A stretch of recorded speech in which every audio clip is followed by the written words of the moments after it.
Hello, I'm Dan Lutz, and welcome to this series on GCR, The Big Lie. And we're going to have Stefan Rowe, also known as Tank, online with us here shortly. We're at the deadline. The deadline has passed for the GCR to take place, and they have not enslaved us again.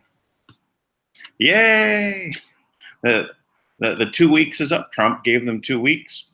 That is Friday, the 15th of March. And for me, it's Saturday. I had to, bite my fingers waiting to see if the GCR was going to take place. No, I wasn't worried about it. I wasn't thinking it was going to actually take place at all. All I thought was going to happen was we were going to end up with Monday or Tuesday. And that's exactly what happened. Yeah, it's coming. It's here. It's Monday, Tuesday, because it's Friday, and the banks are closed, and it's the weekend, and but other times when the GCR is ready to go, the weekend is the time that's going to take place because the banks are closed. So which is it? Is it going to happen because they're closed over the weekend, or it won't happen because all stories happen at the same time, but it's always tomorrow. It's the tomorrow game.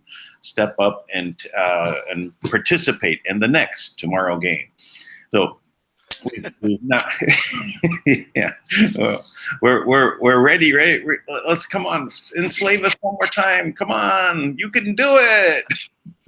You almost had me that time. One more shot. So we're right at this point again, right? Here we are. But now the only difference is that Trump now can play the Trump card. And it has Manna World Holding Trust on it. So they're going to go with Manna because they were not able to enslave us again. Congratulations to us all. We have been saved again. So let me go for those who have not yet caught on with what we're talking about here, and those new people watching. Now, first, go ahead and give a like, give a comment, and a share this. Please share this video. Copy and paste the link into your social media. You can use the share button, but it's part of their system of sharing. So then it actually counts in their algorithms when they're shadow banning us. They only allow a certain amount through. So as a rough estimate, we're 15 times larger than we actually are in views. And there was more evidence to that, yesterday. But I just as a quick example, if we had 30 people in the chat room and only 2 people showing up as views after resetting the count, after doing a refresh of the screen, it's very obvious that there is at that point 15 to 1, 15 times we're scaled back. I don't know if that's still the case. I know when Alex Jones was being shadow banned, they had him at at like 80% shadow ban. That means that 80% of the people that came and viewed were not counted, as a view. So, and then they kept dialing him back they went to 99% and then to 100%, banning him altogether. So this, in order to bypass these algorithms, if you share, right, you push the button to share, you're in their system and they can count that. How many times is it shared, right? But if you copy the link and paste it yourself, you've bypassed that, right? So please take a moment, right now while you're watching, just go ahead and you can do it while you're listening and take it and paste it into your Facebook or Twitter or anything that you use. Google Hangouts is not Google, but Google Plus is going away. Just so you know. But anyway, let's go a little bit back in to what we're dealing with here in our GCR, the big lie. So it's GCR and RV. So what is the GCR? What is the RV? GCR stands for Global Currency Reset, and RV stands for revaluation. So these are just two different terms that were used to describe this event. And the event is the death of the current financial system, the Federal Reserve notes, also known as the US dollar. Because it's fiat, nothing backing it, they keep printing more. And every time they print more, the value drops. And when we've gone through this quantitative easing for the last decade, meaning that they printed so much to flood the system with money, so that in your day-to-day life, you don't notice it, but over a period of time, how much the cost of eggs and milk and bread, pasta, whatever you're buying, meat. If you look back 10 years ago, how much more does it cost you now to buy those things? Because it's this thing that gradually takes place, is that you don't notice that you're losing value in the money. You need much more of it, and everybody is falling behind more and more and more. I heard a statistic, I think it was on X22 report, that said that 40% of the people who have car payments are 3 months behind. 40%. That's not usual, right? This is showing that the economy is collapsing. So what happens when the economy actually collapses is there has to be something in its place, and the GCR is a system of control that the cabal, because the bankers who have constructed this current financial system have a version 2 that they'd like to put on us, debt slavery version 2.0. And we don't want to do that, right? But the GCR is about getting people that are very active and have good hearts to focus on, I'm going to line up to get money over here. So if I buy Iraqi dinar, if I buy Zim, or as in my case, I was dealing with historical bonds, that I'm in line to get a big amount of money. And what we're told is, we get this big amount of money, we're supposed to go and do projects with it. We're gonna be able to be fantastically wealthy, and basically have our futures now handed to us on this golden platter. So this is what the GCR is. Now, my question has been since the very beginning, is it really the good guys or the bad guys in control? It comes down to that. People in government, there's good and bad guys, right? And you're going to now trust that we're now dealing with the good guys, and everyone I was dealing with was a good guy. And everyone that they were dealing with were good guys. In fact, we couldn't see any bad guys. But ultimately, that was the question. Who's behind it? Well, obviously, the Rothschilds and the 13 bloodline families and what we call the cabal, the paysers behind the scenes, or whatever whatever is going on that level, whoever it is, whether it's the Soros side or the Saudi Arabian side, QAnon has basically laid out three planks to this this power system in the world: Soros, Saudi Arabia, and Rothschild. So whatever you want to call the cabal, they've had plenty of time to plan what they're going to do, right? And they want to plan what they want to do in a way that they're in charge afterwards. Whatever happens, they're in charge. So the GCR, as we know it, really has been set up for us as the promise of great wealth. And yes, there was going to be a great, amount of people with all this cash in hand, and they will be able to do something. But what happens when people are suddenly win the lottery? Where are they one year later? They are broke. Happens again and again and again. Why is that? Because they don't know what to do with their money. Now, okay, well, they're going to sign anything to get these things. So let's say the NDA that people are promised, hey, you're going to give you this higher rate for your return, but just sign this NDA. This is a non-disclosure agreement.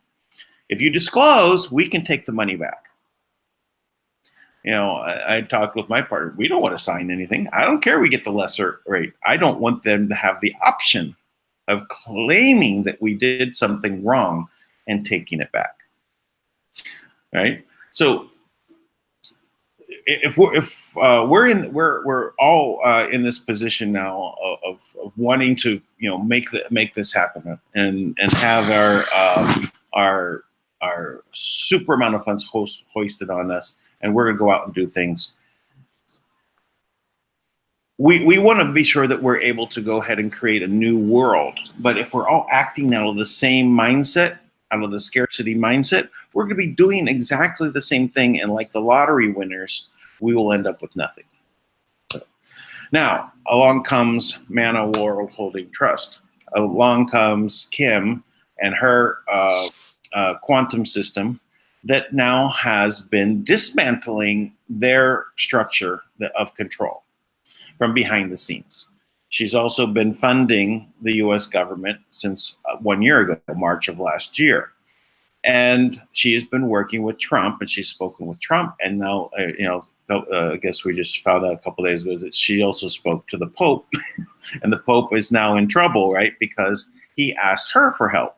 And so now the Pope is being ousted. I don't know, not on the public way, but on the alternative media, we can see that 3 cardinals got together and they removed his power. But now, I think Tank told me yesterday, there's reports that he's now sick.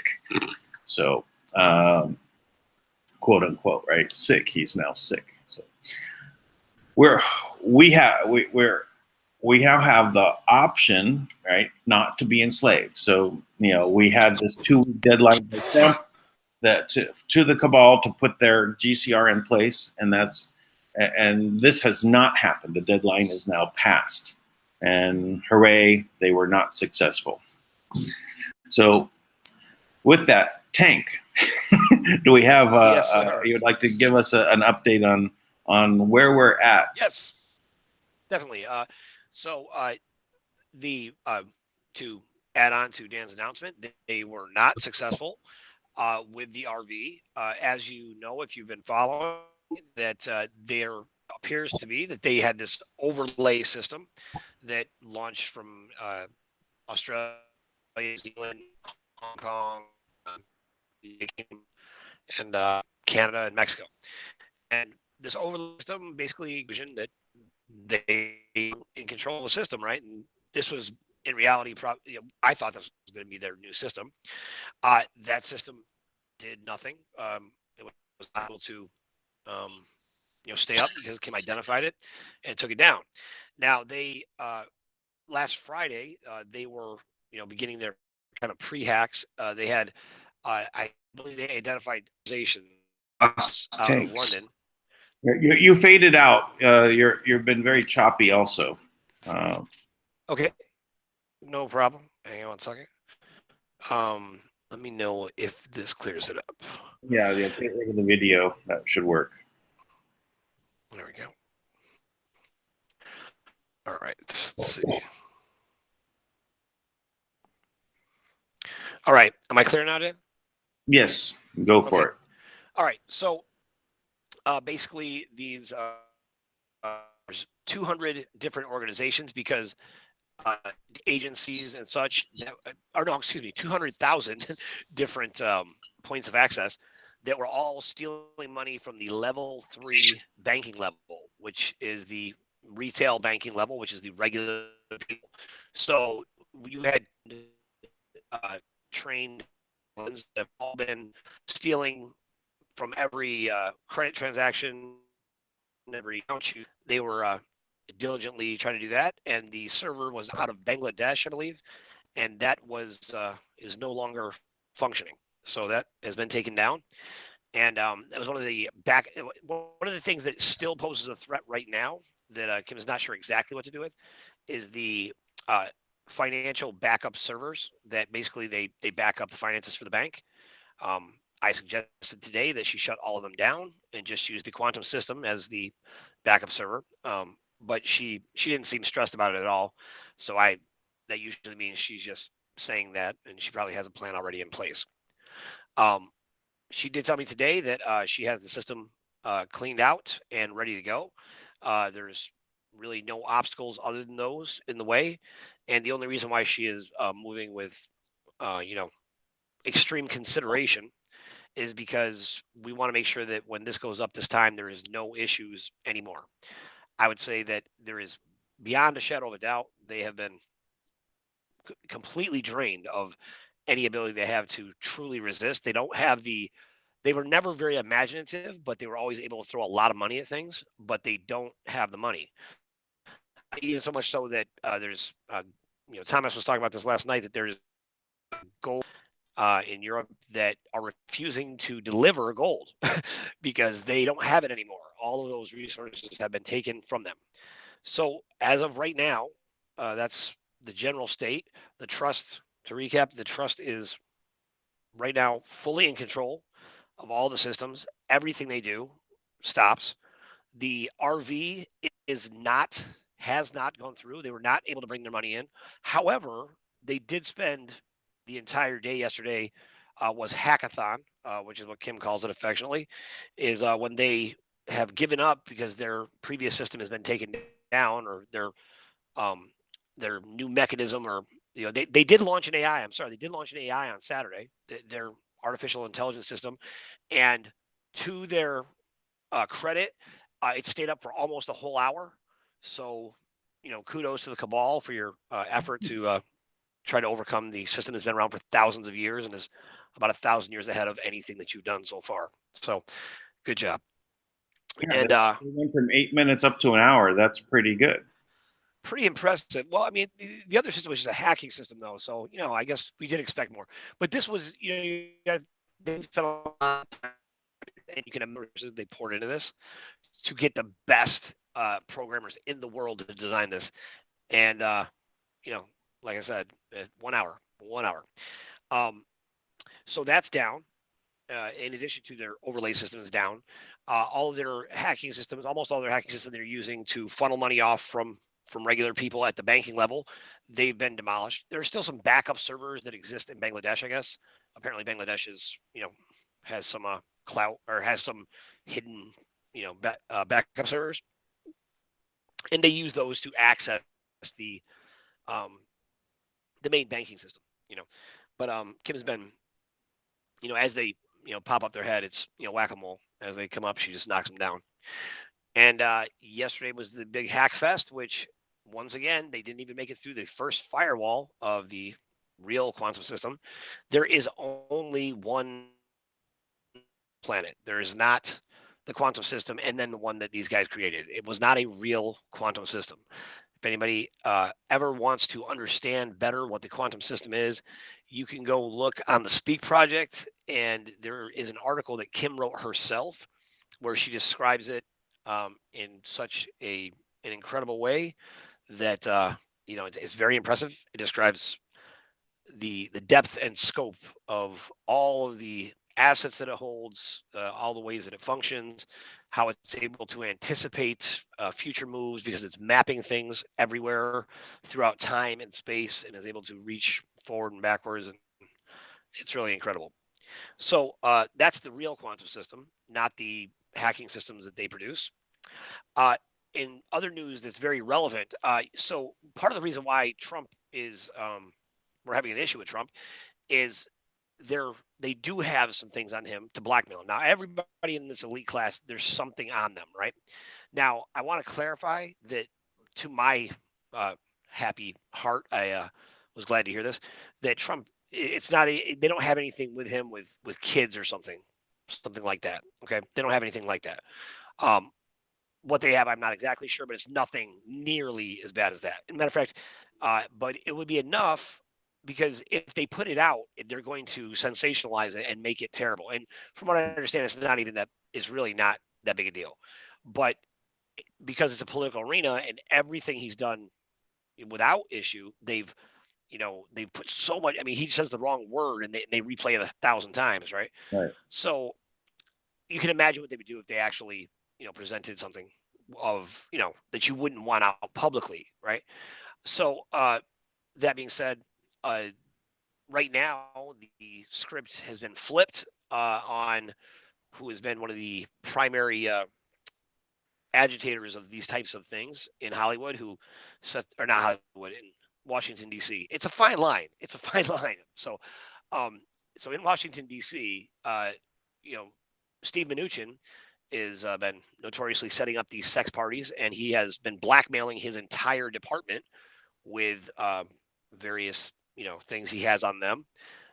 Setting up these sex parties, and but there was other video that existed uh, of this one particular type of sex party where they would bring in a group of corporate type executives or big shots or leaders or so-called leaders. I feel like we need to come up with a better word for leader because of how they've bastardized it.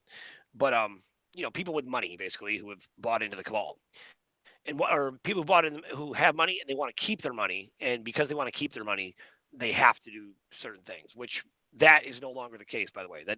That system we're changing. But uh, that being said, they bring in all these corporate executives, then they bring in uh, a group of young girls, ages 10 to 13 years old, and the various executives are allowed to take their choice of the little girl that they're going to go and basically they're going to go rape. And they have video of Steve Mnuchin uh, taking a 13-year-old girl and imposing his gross old dirty man self on her. And they have taken that and they presented it to his wife, and she has left him as a result. So if that is being presented to his wife, you can imagine that we are not far away from him being actually removed from his position. The only reason why he's been allowed to stick around is because of the various people he's been blackmailing. Make no mistake, this is exactly how the government works, and every major arena works the same way. They take these people, they get to a certain level, to get to the next level, they have to participate in something. They always film it. They always have something on everyone.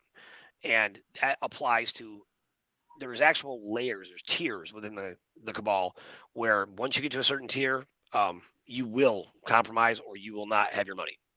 And that is the facts. So the good news is that the good guys end up coming out on top this time. Although for many thousands of years we've had to go through to get here. But there is no question we will win. What Kim did say is that what happens with the RV every time is that it takes them about 3 to 5 days to realize it really didn't happen, right? So what happens is everyone gets put to work with various busy work while they come up with their plan B, right? So, or their great excuse or whatever it is. So right now you have reports going out that farmers' claims are going out right now. They're being delivered. My friend received one. I got a call about this, and there's an 800 number, and we're going to keep calling it until it finally activates. We know what's happening now. It's going down. They're on tier 4, tier 3, tier 2, tier 1. Any minute, we're all going to be filthy rich and swimming in it. It's going to be amazing. It's amazing. It's amazing. Yeah. It will never happen that way. If it happens that way and they release an 800 number, please know this. We lost. And if we lost, go find a place in the woods where you can hide because it is the beginning of the zombie apocalypse, right? It will not be a good scene. They're trying to kill people. They're trying to kill people. Um, and I'll tell you this too, that there's a very real threat of fentanyl that has been seeping in various places. I believe they're lacing the heroin with it. Tragically, I'm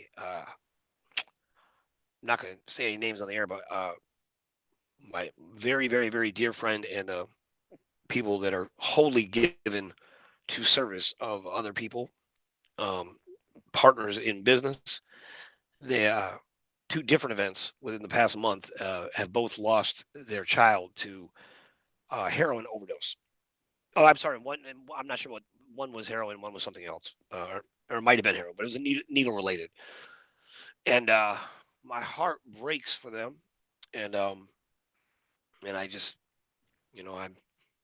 I don't even know what to do, to be quite honest. But I only mention it because it's a very real threat. And I live on Long Island, and it is an epidemic here in Long Island of heroin. There's heroin everywhere, and they're seeping into kids, and they're making this very you know uh, addictive drug something that seems like it's no big deal, and but it is. It's a very big deal, and it only takes one time because in these cases, to the best of my knowledge, both parties were completely free. They'd gone through rehab programs and all sorts of things, and got them. And part of that, I will say this is this too, though.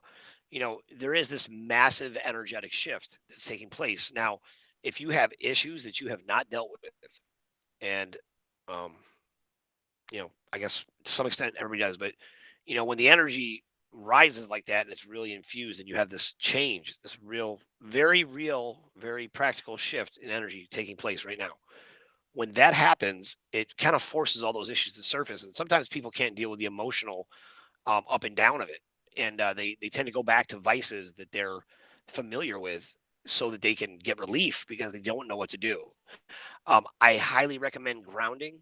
Go outside and sit barefoot or walk barefoot in the grass. Draw a picture, do something creative. Talk to someone you love, hug your kids. All of these things can be very grounding in different ways. But don't don't go back to a vice that it was potentially deadly at some point. And if you know someone who has ever in their life had any addiction issues, I would highly recommend that you just check in on them to make sure they're okay, and just tell them you love them, and you know do all you can to support them. Okay, because those are it is what it is. Now that's all. That's what I got. Yeah. Well, it's very sad to hear about the overdoses. When you lose a child, it's the worst possible thing. And that's to see how much that this is spreading. As evidence of them wanting to kill everybody on the planet. I heard and saw the seizures that they made of fentanyl at the border. Where Trump is trying to build that wall to stop this from coming in. They had enough fentanyl to kill millions and millions of people in one shipment, as it's so powerful. And what is its use, right? Nothing. It's Just poisoning people. It is in fact a weapon of mass destruction too. You know, um, and it's and all they would have to do is just dip a needle in it. Did all the needles they did, they could dip all the needles in it, right? Because we know their track record, right? So the track record is, okay, we've identified a poison. Is it a fast acting poison, or will it poison people over time? Now, if it poisons us over time, they'll put it in the water. If it poisons us immediately, they'll use it as needed. But what they'll always do is they're going to try to affect the vibration by making it seem like it's our fault. So they yeah, take these young kids and they get them addicted to something. Then, you know, then they have a weak moment after being clean for a couple of years, having no idea that the drug that gave them some kind of relief before, when they're self-medicating, you know, now is laced with something that will kill them almost instantly. Masterful. They're masterful at being evil, but by the way, it's not hard, right? Like if you were ever a kid and like you built something amazing, like an amazing Lego tower, and there was like a bully in your class and he came and kicked it over, like anybody can kick over the Lego tower. Only a few people can really build one, right? So, Well, sit. the Khazarian mafia, when you trace its roots back into the area, around the Black Sea and the Khazarian area, that was or they ended up choosing Judaism because they were between the Christians and the Muslims, and they were, each side said you have to choose a side, and they kind of like skirted it and went into Judaism, but then they changed it, right, and made their own version of Judaism that would include still all of their satanic worship, and they had their Messiah, and their Messiah basically said it's okay to use poison. It's okay to murder. It's okay to use identity theft, where they literally would grab the people that were going from one city to another through their lands and take all their identification documents and put them in place to pretend that they were that person, so that they could then go Right. in and do the business deal and continue in any way they can to take over, to replace the people in government, to take over the monarchies, anything that they can do to subvert everything towards the evil. That That's was their correct. command from their Messiah. Yep. And this history was sponged out from history. I mean, I didn't even hear about it until just maybe about 4 years ago. Maybe I started hearing a little bit about it and investigating. But the people that really researched it, those go back to even Henry Ford. A lot of the people that were accused of being anti-Semites, right, Yep. in the past, they were not really against the Jewish bloodline of that were there in the Israeli area and that came from Egypt. No, they were against the cabal, Yep. right? Well, They yeah, the I mean, Kabbalah, which is where the Kabbalah cabal, comes wow, from, yeah, right? yeah. Is the Jewish mysticism, which is everyone because of the way that they've perverted things is everything is weighed in money, you know. And if you get to the level of the Kabbalah, you're super spiritual, right? Now, once you get there and you get into the Kabbalah, you'll read. I mean, this says things like it's okay to have sex with a child under 3 because they'll forget about it, right? Now, I'm perverting the exact verbiage, but that is what it says. Okay, things like that are in the Kabbalah, so it's not even you don't even have to do too much of a deep dive into history. You can just go to the Kabbalah. The Kabbalah is filled with things that justify crimes against the goyim, right? Because the goyim are not human; they're savages, right? So Right. and they're and being the and you're right, it's perversion, right? Because even the Kabbalah, what it is, it's not even like the Old Testament is written as um you know, direct testimony. It says that holy men of Yahweh or holy men of God moved as they were moved by their spoke as they were moved by the Holy Spirit, right? So that would make sense, right? For a lot of, and you can really a lot of the things that happened, they're things that explain a principle that makes sense. When you go into the Kabbalah, what it is it's a group of rabbis who interpreted it, which they were all Baalist rabbis, right? And the idea was to, capitalize on the known principles of traditional Judaism, I guess, um, and take them and pervert them, and make them something that or a tool of power. So, you take and the one thing that you can always pervert people's mentality with is by telling them they are the chosen people. They're the ones. And as long as you're the ones, that means everybody else isn't. That means we're immediately divided against each other. That's why every version of Christianity, they always say this is the truth and this is why, right? And that's the only option. Everybody else, if they don't believe this, don't talk to them. That's Well, why everybody has. they were Go ahead. completely successful in infiltrating every area, and that's why they do it covertly, behind the shadows. They're hiding, like infiltrated the Catholic Church. They infiltrated the different religions. They infiltrated the different business sectors.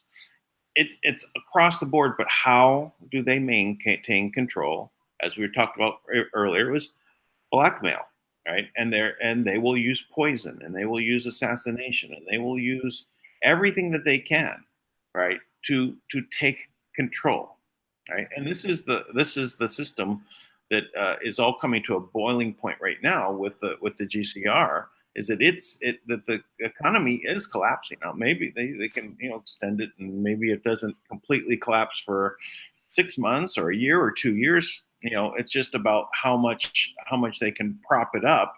And Trump, I believe, is trying to maintain it for a period of time more so that he can bring more jobs back into the country, more manufacturing. I guess Toyota just announced they're putting a $3 billion factory back in the United States that they had moved to Mexico. Now they're going to move it back. So, That's more of great. that to happen, so that when it does crash, and it will, it's a softer landing because immediately there's jobs to go to. There's an economy that's built up that it's so if this happened under Hillary and all these businesses did not come back, it collapsed, and you'd be so dirt poor, you'd have to like be in bread lines, right, to get Yep. bread, right, that would still be laced with poison, right, because you're only going to keep you alive long enough for you to do some work for them on the plantation. Right. That's right. But That's now, right. it's going to collapse, but it'll be better, but it's still going to happen. So, but Well, how much I don't better? know, man. I don't know if it will. I mean, I would say it's not necessary for the economy to collapse. What could almost definitely collapse, right, is the stock market, but they're not the same thing, you know. Sure.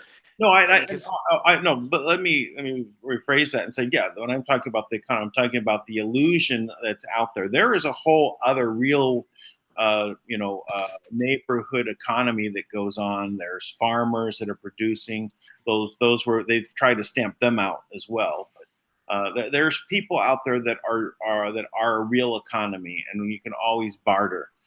But I I would say that when I say that it will collapse, I'm really talking about the Federal Reserve note and the stock market, oh yeah, right? And the soft landing that I'm referring to can be, fairly, just slightly uncomfortable as opposed to horrific, right? So I think we can get to the slightly uncomfortable level because of Manna World Holding Trust and being able to run and do projects alongside and build up. I mean, building projects are going to be bringing in more jobs, right? It'll be helping people do things. Money will be flowing in the system that is outside of that system. you're absolutely right. And you and I have talked about this, and I don't know if we talked about it on air completely, but um, there is Lost you. and what now? Can you hear me? Yeah, okay. Yeah, go Okay. for it. All right. There's a very realistic structure to rebuild the world, and in the sense of the reason why Kim is saying, look, we're going to use projects because the natural laws of supply and demand, they favor that when there's an honestly um, utilized economic structure. The problem is that there's such constant theft, there's constant embezzlement, and that has become a normal practice. Blackmail, bribery. Matter of fact, most of us accept that. Most of us think that that's normal. But the reality is, when laws are enforced, that's the first thing, right? When consequences are enforced universally. So, in other words, the same consequences for a regular person raping someone should be enforced on Hillary Clinton, right? The same consequences should be enforced on all of these dirtbag politicians who hold a position of power and think that it's okay because they're above the system. The answer is to have an inclusive system accountable because we are all held accountable and they'll take from us our last dime, right? You could have $5 in the bank and you try to pull out $5.05, and they'll penalize you $30, right? You already had no money in your account. Now you have negative money, but they could do the same thing and they'll get some kind of reward. Like, because, it wouldn't matter, right? Because it doesn't matter what they do because they've just gotten away with murder because people are afraid of them. So here is the quintessential, the one thing every single person can do right now. You can do this today. Look within. Look within yourself, because all of the things that keep them in power are inside of us. We are the power source. They extract fear and turn it into their energy. They change the world, starve them out. Be fearless. Not being, you know, uh, inspiring and provoke a certain thing. Literally, this is what kills them.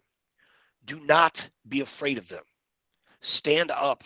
Own your space. Know who you are. Remember who you are. You know what? Find a way to tap into your own power. Find a way to look at the and stare them down. There is nothing on this planet that is more powerful than you. Nothing. Now, if we embrace that universally, right, what will naturally happen is they will starve. They will fall apart. They'll lose all control. You will station immediately because they will not be able to continue their evil empire because they become so obvious. They become like the emperor's new robe, right? We can all see exactly who they are. And the only one the emperor's fooling is himself, right?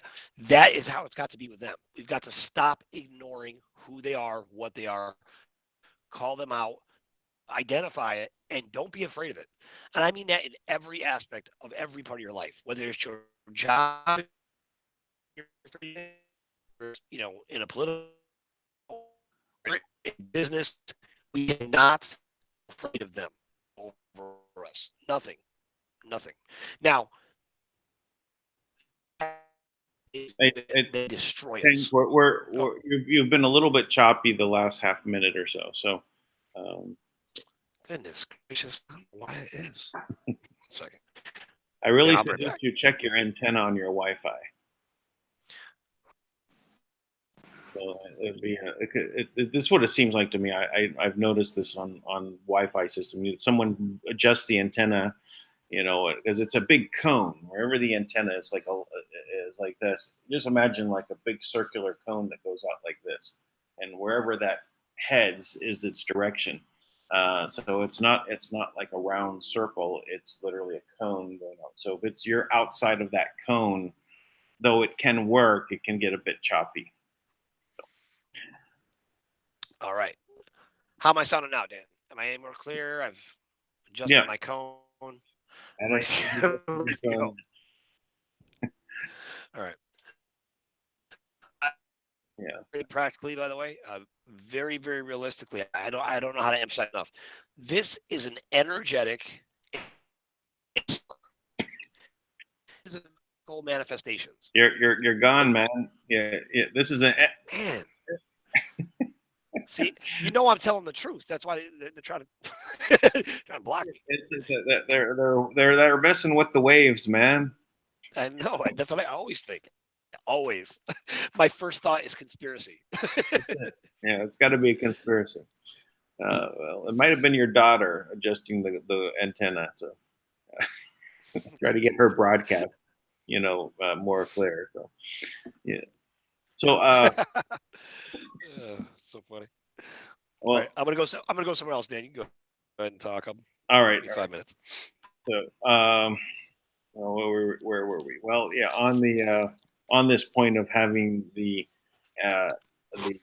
energies of what we're dealing, we're on an energetic level. So these people that are operating as our leaders, right? And then we have to, our surrogates. He was looking for another name to call them. So the surrogates that we put in place to make decisions are not operating out of our best interest, and it's not really anything other than they're forced to act against what they may want to do.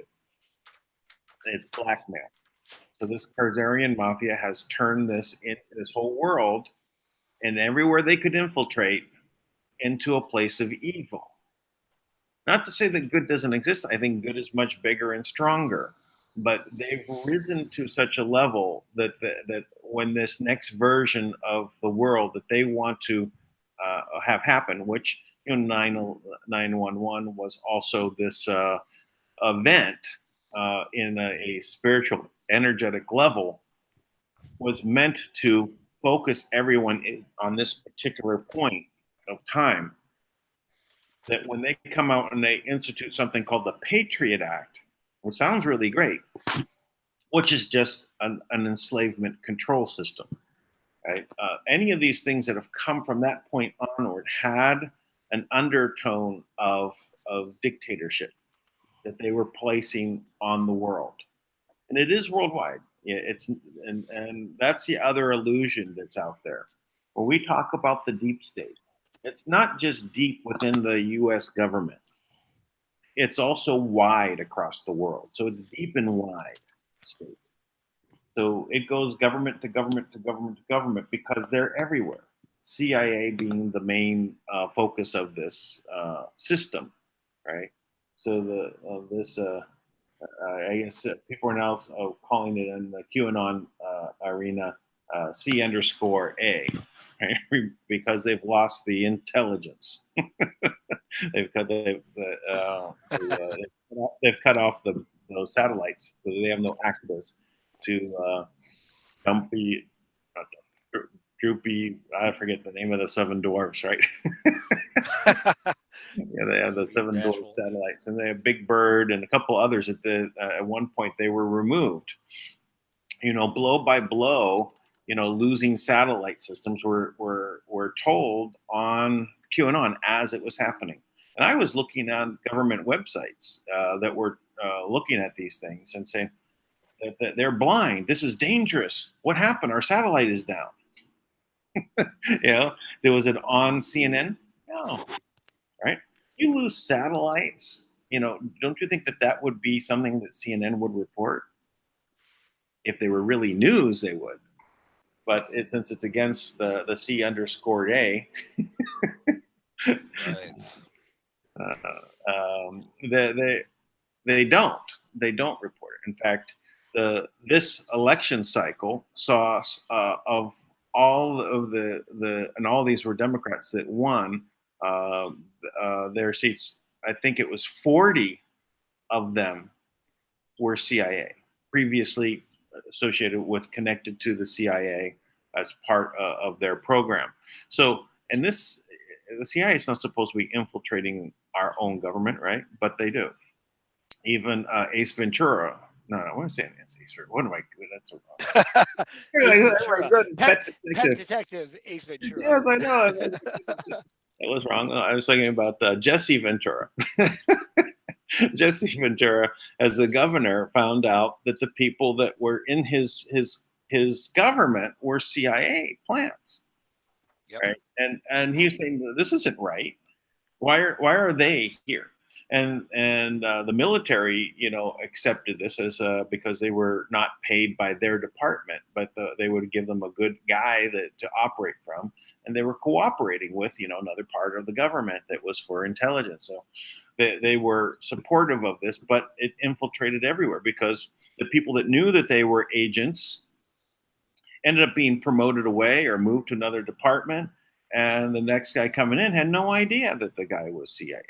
And so it spread. So this deep and wide state that is spread not just in the U.S. government, but across the world is who we're fighting. And they're held in place through blackmail. However sinister and ugly that blackmail may be, that is what's happening to us planet-wide. So we have to realize when we're looking at changing things, we're looking at replacing these people. They have to be removed. They have to go. And if we don't do it, then we're going to be in the same. We can't just correct it in the United States. It has to be corrected worldwide. So they have to be routed out. So as I said, the Khazarian mafia was into, identity theft. So look, they're flipping clones left and right. Maybe they're not clones, but they're body doubles. If you don't want to believe in clones, okay, great. We openly cloned a sheep, 25 years ago, right? Oh, it's an exact copy. Yeah, there's a sheep out there that has a person's face. Like it's the scariest thing I've ever seen. So There's it's some scary stuff that they've been involved with, but just think they were doing this back in World War II and the Nazis, right? And they were doing cloning experiments, right? And this was right. widely known that this was going on. So do you think that they haven't been doing cloning since then? And someone made a rule somewhere says, "Oh, you're not allowed to clone humans." Yeah, Well, they're going to abide by that. They don't abide by anything. The rules don't apply to them and because plus it's the same Nazis, the exact same Nazis, the Nazi scientists who were conducting all of these experiments, famous Nazi scientists, who were all brought in and made citizens in the United States, yeah, right? Operation And Paper. yeah, all Well-known. the It's things. not Well, a conspiracy. not not a conspiracy. That's a fact. You could go.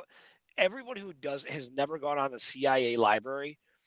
You know what? If you go to the online CIA library, they'll constantly and they actually started to hide this after we made it more public. But you could go on and search. These are the three topics I tell people to search: mind control, shadow government, and UFOs. Change your life because you'll realize every one of these things is it's not a conspiracy. It's a well-known fact, and it's publicly available on the most credible source you'd think, right? That is available is the CIA website. Yep. Well, so we're in a war, and it's kind of like a hidden war, shadow war, because even though there's shots fired, people don't even realize that shots are fired. When they fire a missile at Air Force One, when Trump is on his way to meet with Kim Jong Un the very first time, this is a war. And then they fire back. They destroy the submarine base that this ball submarine that was originally decommissioned under the Clinton administration suddenly, is firing a missile. you know, Right. uh, so there's shots fired. This is not something that's not happening in the where there it's just all bureaucrats fighting about pushing paper around. People are dying, and people are not only dying in military actions as those. People are dying through poisonings, not just the long-term poisonings that we experience with fluoride in the water or any in the foods. It's also the poisonings where they literally will take out people that they need to get rid of. So if the Pope was working with Kim and now they've retaliated and they've poisoned him, this just shows to the level at which they're able to access what's going on in the world. So this is the battle, and we have to wake up to it, and we have to move. We have to make things happen now. And You know, Dan, you know what? So I happen to know that there's a whole bunch of government officials who are watching the show, right? So let me just throw this at you because you know, just a funny story. But you know what? I feel like I'm gonna make sure that this gentleman, this is what he wanted. Obviously, this is what was important to him. So I'm gonna repeat this story. So when we have been working very diligently to bring these transfers in for the people, for projects, from a validated source with an origin of funds, with the highest level of security clearance in the world, on the planet, with our own Bank of International Settlements uh, actual settlement number, with clearance at every treasury in the world, through every intelligence agency in the world, and a crystal clear, clean OFAC report. Now, not only that, not only that, but there is actually there's an organization that is a contractor for Homeland Security that has so they are literally an extension of Homeland Security, right? They have gone into the trust, they have verified the accounts, and they have indemnified every bank. any bank in the world that wants to receive a transfer, they have indemnified them that they will take the full liability for every transfer that comes out of the trust. Now, that being said, there is not a logical business person in the world who would not do business with that party. No one, especially because when we bring money in, we bring in if I bring in $100 million for a project. Now that doesn't benefit the bank very much because that money is going to be spent pretty quick, right? Because they have a goal. So what we do is we bring in another $100 million that the bank can use of real asset backed currency that can be cross referenced with the Department of the Treasury that has an allocation number, which is clean and clear, that bank will be allowed to use to trade on, to whatever they need to do to make money, whatever banks do to make money. Okay. When I go to banks, I don't feel like they're doing anything. So, but whatever it is they do to make money, they're allowed to take that. So imagine, again, what organization in their right mind would not take that deal? So I said all that as my lead up to this. So we reached out to an individual who was the man. He was the man. He's actually got a documentary coming out. It's called Mr. Undercover, I believe it's called. It's about an FBI agent. He's the boss. He changed the way that investigations were done. He, working on white collar crimes. He knew everything. Now the reason why I know this is because when I got on the phone with him, he proceeded to tell me all the great things he was doing and he had done. Right, they're making a movie on him, and now he's a private investigator. Now he was telling me how he broke up this group and that group, and so I said to him, I said, well, listen, we're having a problem bringing these transfers in. He said, oh, no problem, I'll bring it in. I know everybody. He's got connections at the Treasury, every bank in the world. No, what do you need? That's what he said. Now I'm talking, this man was so confident. He was so confident he was going to do it. He knew everything. Let me tell you how easy it is to derail these tough guys, especially when they have something like they have a movie coming out, right? And they have access to high places. That's all it took was an ego. That's all it took. I called this man back a week later. Called him back. That man was terrified. He said, "I'm sorry," he said, I can't work with you guys. I can't work with you guys." And you know what? I One of my contacts, I mentioned the trust in Kim, and I was told not to do any business with you guys. And goodbye. What happened? What happened to that tough guy? Here's what happened. He wasn't that tough. They allowed him to be out in front because they knew he wanted the attention. So they built him up as being a superstar, a hero, right? Doing things for them. But he never really uncovered anything because the reality about the banking system, he didn't know anything about. Because when I started talking to him about certain things, he was clueless. He didn't know anything. So now I certainly shouldn't be the one to tell him. He's an FBI agent, famous for breaking up things just like this, for money laundering and white collar crimes in financial arenas, right? He's famous for it. That was his full time job with government access. I was an art teacher. Why do I know this and you don't? Right? Now, this is how ridiculous this is, right? Now, he had all that experience and they keep them ignorant. They keep them in their compartment, and everybody plays their part. Everybody's got secrets on everybody else. So here is who I want to tap into. All of you people in the government, we forgive you. We will forgive you. Man up. Man up. And I'll be honest with you, it doesn't even matter. Because here's the reality of it is that the cabal in all their machismo, right? They've taken this uh, warmongering alpha male version of a person who also molests kids and rapes little girls. See, that's not what it means to be a man. So what they've done, because real alpha men don't do that. A real alpha male would never hurt a child because a real man innately we can't help it. We're afraid of our strength and the damage we could do to a woman or a child. Dan, am I right on that? You feel that way? Like you just wouldn't. You're 100% correct. You know, why do you want to hurt a child? I mean, it's really, why?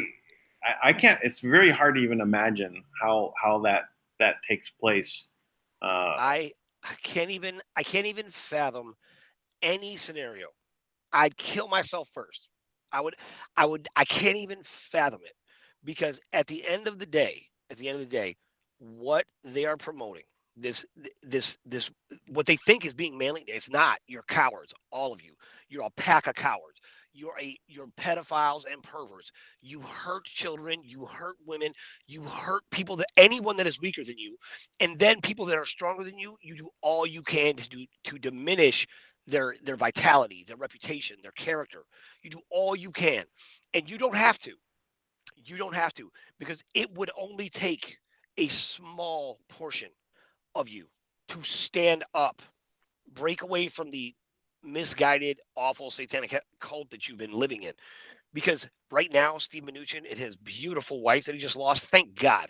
Thank God. It makes me so happy that she wasn't like participating, right? Because you don't know, because they perverted these people's minds so much. Right. Thank God this woman had enough integrity to walk away from a scumbag who's raping a 13-year-old little girl. Thank So, God.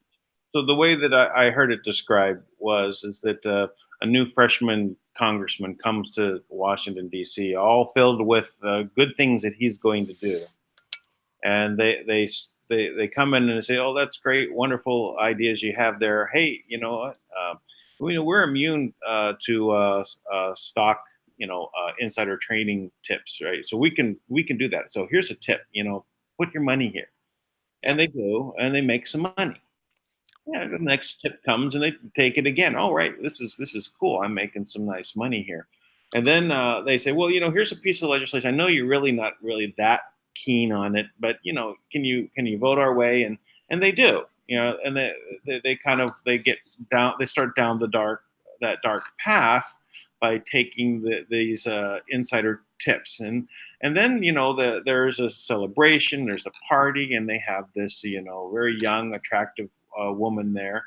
It's maybe she's 18, maybe she's 20, but she's young and she likes him, right? And that's what they tell him. So they end up videotaping them having sex. Normal sex, nothing crazy, but just yeah. But it's enough to blackmail him. So the next time there's a vote and he really doesn't want to do it, say, hey, your wife might like to see this video. I think you should vote our way. Yep. And so they accept it and they go along and say, well, they've got me and I want to still getting the tips and I had fun at the party. Why don't I keep going down that road, right? But what happens is that the girls there get younger. Now it's a 16-year-old, and now it's a statutory rape, and they say, oh, now you're on a rape charge. Oh, it's even worse. Then the girls drop in age, down to 12, 10, 5, to the point where they want you to participate in a ritual sacrifice of a child, and then eat the child and take the walnut cells. So Well, they and they actually they drug them. Your version is very. It's almost like along the way you have a choice. It's actually I, even worse at I'm times. this is the way it was explained to me, right? Yeah. And No, and, that's true though. That's true. and it's not it's that path to the dark side, in Star Wars. We can geek out a little bit, but they said, it's once you start, you take those steps. It's very difficult because you're so deep into it to realize you always have the choice to get out and to stop what you're doing and face the consequences because there will be. And this is what's going on. We have 90,000 sealed indictments, 90,000, and each one of those can have 1 to 99 people in it. So we have no idea how much of it. This is a huge amount and of people that are being indicted for crimes. But here's the problem. I just don't see. I don't see how they get out of it. At the end of the day, I mean, even these guys with the highest level of integrity, they're getting their jaw rocked right now, right? They're getting like nothing's happening. You've got imagine if you got 90,000 indictments. That means you have 90,000 plus. 182. Let's call it 200,000. 200,000, high level employees in the government who's making the decisions? Who's left? I mean, think Well, about it. That encompasses they have, everybody in power. I think they have 2 million people in the government, right? And if anyone on the lower levels, right, they're probably not compromised. I mean, not in the way that Okay. we've been discussing. Those people will just move up into the positions, and they'll have no idea what's happening at the higher end, and that's good. At least Yes. That's a you good. know those It's people a can great move point. up. All right. Yep. Just we got to move out the people at the top that are causing the problem. And I'm sorry that you are in that position. If you find yourself that you're being going to be compromised, it's time for you to retire. That's why they've been asked by in the QAnon side of things. They're basically said the choice is that you either leave voluntary, as long as you haven't hurt anybody, but it's only been about money, you just retire. You just resign and get out by date certain. By this date, you're gone. And the resignations around the world, not just the United States, but around the world, whether it's in government or in banking or in corporate areas, charities, these people are resigning by the hundreds every month that they're resigning. And you might have 100 in a year in a normal of these high level positions around the world that people resign. Now the people retire. I'm not talking about that, but resign. I mean they're leaving for some reason, and they usually they'll say, "Oh, to pursue other things." But this is not usually when you've worked your life up into a position of these high levels. You don't just leave unless you're being forced to. So this is the time for those people to do the right thing, right, and get out of the problem, right? Because now they're being kind of offered, you know, uh, it's not an amnesty, but it's like you will not face the hardest consequences. You know, I I would love to, you know, launch a silent movement, right? And what I mean by that is, as these things happen and go down, right? Like one of the big fears, these guys have, it's that they've built up a legacy that's a lie, right? It's it's based on their Facebook page, right? The image you want people to see. It's based on their resume, the highlights of their career, right?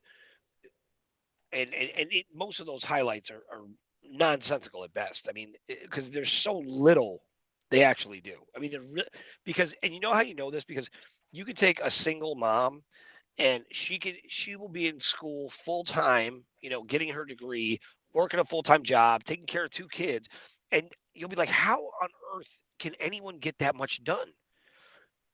And the reason why that question comes up is because you see people in the government and it seems like they don't get anything done because they don't. It's meeting after meeting, installing and whatever, right? So, but here's the silent movement. We could agree with the government. We will give us control of the media. Give real people control of the media. Find a way to take out your slave masters, right? That you think are gods, which, just so you know how much they're not gods, there is one woman with about 30 people. I mean, maybe 100 people worldwide who has demolished your entire organization. One woman. And believe me, I know how they actually think about women. You know, they look at them as property. And so much so that I know many women, and this is a fact. There's a radio show, a woman who owns a radio station out in Las Vegas, and she was part of a vampire coven.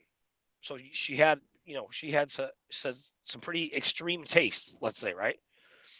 And she said it got so bad because there was these men that would show up and they would take ownership of these women. And these women would get this tattoo like on their shoulder or something. It was like a spell. And from that point on, those women were those men's property. But those men made sure those women had whatever they want. Obviously they also had to do some pretty horrible things. But in the meantime, there is a lot of those women now, and they're in Congress. And that was I mean, she told me that firsthand. And I'm not going to say those names, but I'm just saying that's a reality. Now, Imagine how they feel that it's a woman who is at the top of the order. That they, I shouldn't say on air, but I'm telling you, there's things that they would force everyone to do, right? Further deviant sexual acts towards them to show their dominance. And I'm saying that, and that has happened to every president except for Reagan and Trump. I mean, that's the kind of stuff that they are known for. That's the kind of stuff they would do. I mean, not JFK either. I'm saying like, like the more recent, but the point is that they are so deviant. They hate you. They hate us all. So now, how do you kill hate? You can't hate away. The only way to take hate away is you got to love hard. You got to love harder. That's Mary Lee would be so proud of me right now. That's her line. Love harder. Yeah. So here's the deal. Here's how you do it. Here's how we'll show love to all of them. We won't even mention you. We'll never talk about you again. You won't be on the media. You won't be mentioned in history. You will be a ghost. That's your reward. Now you might go to jail, but your legacy won't be ruined because we'll never talk about you again. We'll nothing you. Now I'm telling you, if we could get everybody to agree to do that, to stop talking about all the negativity on Twitter, to stop giving them more fuel to their fear mongering hatred, you would disable them overnight. They would think they were ghosts. I'm saying that's, and believe it or not, that is how powerful the people are. That is the reality of what we all have the power to do. If we would just focus on our own inner journey, if we would just focus on who we are, embracing that power, understanding the beauty of the person that we are and the people that we love, doing all we can to build those people up in every way, not try to control things, but just press forward and stop thinking you're waiting for something. You're not waiting for something. You're pressing towards something. You're pressing towards something. If you're pressing towards something, it wouldn't feel like, the people that are out in front wouldn't feel like they have to drag people. And everybody would get stronger. And that momentum is impossible to stop. And it creates a real energy, a very real energy that's so powerful, they could not deal with it. That's the fact. Silent movement. I'm going to work on the how to do it, but Well, it is something that is the general deal that's been talked about on QAnon, right? That is the deal. If as long as you haven't hurt anyone, you're just going to go away. And mostly, they're not even going to pursue them. I think on the criminal side, unless it's involved in some of this treason. If it's on the treason side, then you probably end up in jail, but you'll probably still be alive. Who knows how long that will go on? That's treason and sedition. So this is something that is going to. I think sedition is going to be very problematic for people in Hollywood. Um, because they are participating and they know what's happening in the destruction of the country. So, can they get out? Well, I think I think there are some that are already, changing their positions of things, or at least not changing, but becoming vocal about what's been going on. And they will be looked at more as heroes, for that. And maybe they still have some things to deal with on the legal front, but at least they would have helped change the world, and that's what we want. We want people to stand up and literally go for the good side.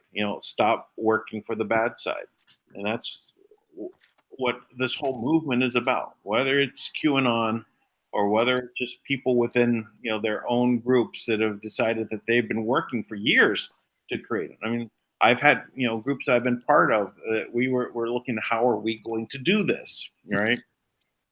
You've got a lot of these groups everywhere, and this is the time that things are changing. And I'm very much part on the QAnon side of things and thinking of those efforts, that they are going to start moving on these indictments, unsealing these indictments, and I don't know if it's going to be a tidal wave or not, because these things are the things that they don't want to telegraph to the bad side, to the cabal. So there's misinformation out there, but we still know the direction things are headed.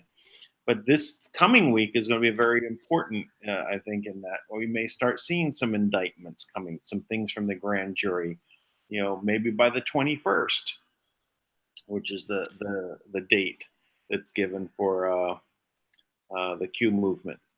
So we've got things that we need to move on, but this is a movement, and even the people that are in it, if you can help move things forward, then you should do it. This is the time. Don't wait and be indecisive about what position you've taken and worried about what you've done in the past. Just look to the future and do what's right now. Yes, I could not agree more.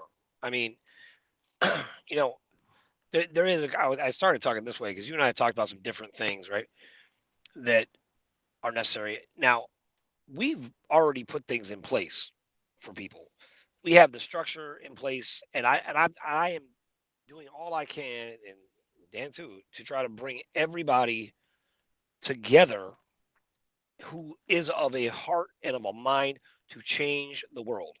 If and I mean, look, and it doesn't even have to be you want to change the whole world. If you want to change your community, if you want to change your local fire station, you know what? If you want to change your kid's mind about who you are, whatever it is, however you want to have an impact on the world, come in and sign up for the Guardian Camelot.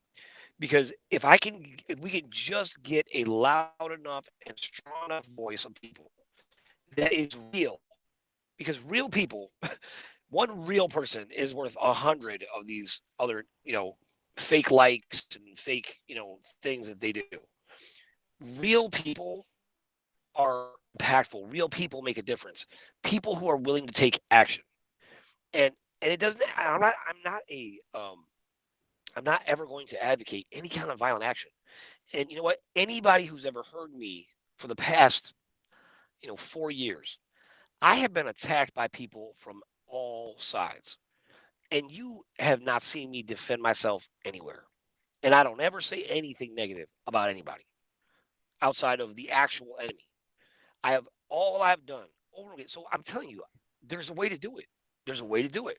And that is the right way to do it. Constantly jumping to your defense, constantly, stating the side of something, it doesn't it doesn't help anybody. It doesn't really have an impact. You want to make a difference? You remember we were kids, you'd be like, take a hit like a man, right? Like if you were in a fight, you got hit, could you take it? Or would you just fall down, right? And say you have a glass jaw. But once in a while, if we were really demonstrating loving kindness, right? And look, people don't always like when I talk like this because they just want intel, or they just want the straight facts. I am giving you the straight facts. I'm giving you these are the realities of what matters and how you change everything. So we say like take a hit like a man. You know what? People are going to insult you. You're not going to be popular every place you go. You know what? You're going to go to do a project, and you know what? Your local newspaper might be infected by the cabal, and they might say you're doing something evil. This is very possible. But here's the thing: when you are consistently demonstrating a high level of character, when you're consistently demonstrating that you are the truth, all the haters eventually they'll fall apart. They'll get exhausted because it's so tiring to do nothing but hate. It kills them. They'll die of old age, and you'll be running marathons. It, because just from the standpoint of hate ages you. You know what it's like because you've been mad at somebody somewhere, Well, and you. I'm sorry. It's like a poison, and it Yes, spreads. it is. It goes, and if you're going to participate in it, you're going to spread it to the people that are around you. So once you engage in it, now there's some, I hear what you said. Like I've been attacked in the past, people saying lies about me, and I ignore it most of the time. Occasionally, you get someone that is let's just say very focused, all right, And I just put up the mirror and say, well, let's look and see what we have here, right? and and and the couple times that I've done that, it was strategically for a positive outcome, right? For there, Always. I was looking for the positive route forward, but all I did was expose, what was coming from that direction in a way that tells the story of what and put it in the light, and that's all. So That's right. and when I've done that, there's been a lot of, oh well, can you take down those videos? Can you, uh, can you, I'm really sorry. I think we should, put that all behind us, and we could be friends. I don't want to be friends. No, That's, I know. yeah, I'm okay not to talk about it. I haven't been mentioned, even I'm talking about right this. I'm not mentioning any names, but Yep. but sometimes you have to take action, but most of the time you just have to ignore those things, right? And don't engage and give it energy. But sometimes you have to transmute that energy because it's relentlessly coming out, and you have to deal with it. And there's negative things, you just have to learn how to deal with the negative, and sometimes the best thing is not to give it any more energy. Well, I am definitely about transmuting the negativity they're trying to throw at us. And I have my business partner and friend who is mourning today. And I thought about this, that there is nothing more evil or more painful on this planet that they can throw at us than the sudden death of our child. It is grief is such a powerful, hard energy. Now, the reality is that these bodies are, you know, they're just a shell, right? And we're an energetic being, and Right. death's an illusion. But you know what? None of that matters when you lose something that precious, that important, because that life was, you shared it. It was part of you at one point, right? Now they're out walking around, and when you lose them, everything in you, what they're trying to get you to do is make you feel like it's your fault. That's what they want you to do. They want you to feel grief, and then they want to magnify it with guilt and shame. But you know what? Everybody, this is what Tui was talking about. Everybody has a soul contract. Everybody has a soul contract. And in your soul contract, where you are right now in this moment, if you want to get through it, ask yourself what you should be learning from this moment. And you'd be amazed how quickly things fall away when you realize what it is. And it might be like, you know what, I wanted to understand what it was like to, um, you know, go against a bully that was much bigger than me and keep getting beat up, but eventually win. I want to understand what that feels like, and then you'll know if you should give up or if you should keep fighting, right? Whatever it is. But the answers are all inside of us. I mean, that's a real thing. I mean, that's I was Tui opened up the window about that. Go Yeah, ahead, man. I'm sorry. there were at the time of the Revolutionary War against the British, right, in the Americas. There were people that were, right on the side of the crown, right. They were participating and supporting the king to a point where they realized that they're supporting the wrong side, Hmm. and then they changed, right. They're the ones that basically then realized that they were doing something that was not correct, and they stood up and they said, okay, now I'm going to do it this way. It didn't matter what they had done before. It matters what you do now and how you move forward. So you can That's right, man. transmute that energy that you've been participating on, and it's a start. Now some of the things are going to be much harder to transmute, but if you at least you get started, you go in the right direction. See where, as dark as you've been, how can you turn that around? How much energy you have to put into the other side? Do that. Place that energy in what needs to happen for us all to move forward. You know, it's a powerful thing. Yeah, you're right. It's a powerful thing that people a lot of times don't realize is that if we're antagonistic towards someone else, right? We're mad and we're fighting with them all the time because we think they are our problem. Do you know 100% of the time, the only thing common in all of our problems is us? It's always us. Now, when you're looking at changing the government, changing the world on this massive level, these seem like impossible obstacles, but they're only impossible because we're not we're not just coming together a little bit more. It only takes a little bit. And right now, there's some things that have changed in the energy in the world right now that I'll bet you most people can feel it because I've got reports from all over of people just they're suddenly having these crackdowns and emotional struggles, and all of a sudden energy workers were saying that people were calling them up to have emergency sessions, emergencies. Like when do you have an emergency energy session, right?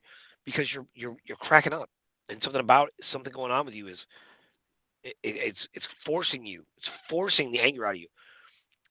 Now, if you know that's going on, just take a deep breath. Realize it's going on. You'll be okay. You're gonna get through this.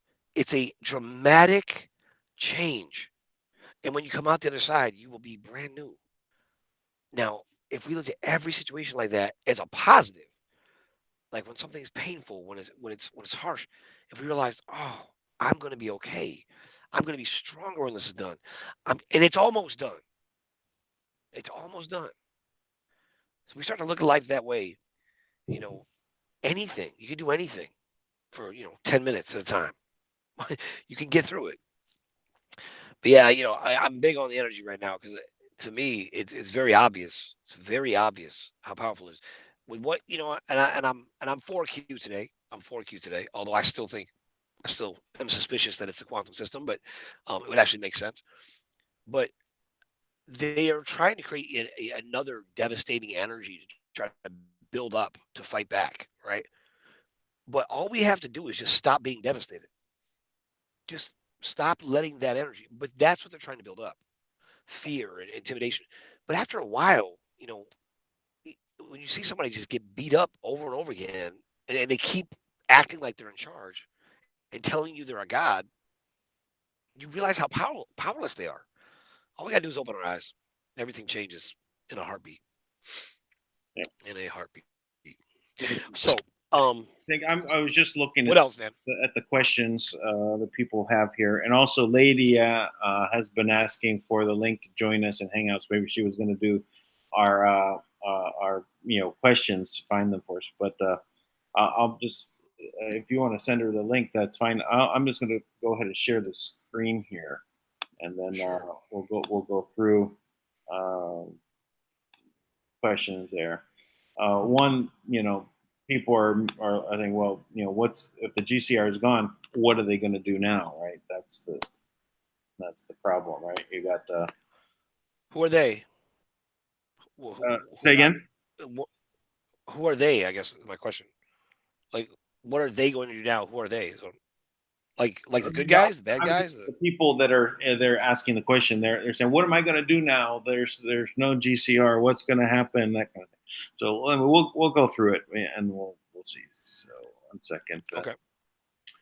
Let's see. Here's someone. Okay, what I heard is that Mueller's thing had made told POTUS that they had indictments on his son and his daughter and Kushner, and they've been holding it over him, but now they've been dropped. That may have been the blackmail that you were referring to that they have on him. But it's not on him; it was on his kids. But who knows? Let's see. So we will not get our money. So Shiri Timmons. So we will not get our money at all now after all these years of loss of homes and disabled homeless veterans. All I can do is pray. So But what are you praying for though? See, this is what oh, I'm sorry. You're going through all the questions first. I'm sorry. Go ahead. no, no, no. This is fine because that's Well, I can see that people that I've been working with. It's the hard part of realizing that something is not as we thought it is, and it's not going to happen. And all the planning and everything that's been done, what are they going to do now? Right. So that's what they're asking. Really, is like, Oh, okay. I had all these plans for money. Some people lost their home because they were waiting on this and all that. and they have a lot of anger to deal with, and Yes, you're right. this is just the reality of the situation of everyone's been in this delusion it's been hoisted on us, right? And Yeah. well thought out from people in power and all these people, high level people around the world. Why wouldn't we go along with it? Yes, we know that there are other people in the world, they don't know about it. We don't understand that we have a reason why we went forward, and we spent all our time and effort. I'm dealing with this for 4 years, so I mean I know a lot of people have done it for much longer. Since I heard that the first time they were going to do a reset was back in the 70s with Jimmy Carter, but they couldn't. All the factions couldn't agree with one another, and that's why it didn't occur. And then Reagan came in, and then the internet happened, and that changed things. Right, the internet was something that they had to say, well, this is a very good tool. We need to now let this grow, and then do our grab for power later. Well, I'll tell you what, Shreed, I wish I could hear your voice to you ask that question. So this is what I would say about that. They are not going, depending on who they are, is the first thing. What are they going to do now? Okay. If they are the current body that's in place, they're going through the same loss you are because they thought they knew what was going on. They thought there was going to be a global currency reset too, and they thought they were going to be rich and be able to do this. Now, the difference between them and you is they have a much better financial situation probably than most of us. Now, that being said, we were all charged with this. Everybody, even in the fake rhetoric, was charged with a duty and responsibility to go create something, go help the world. You can do that right now.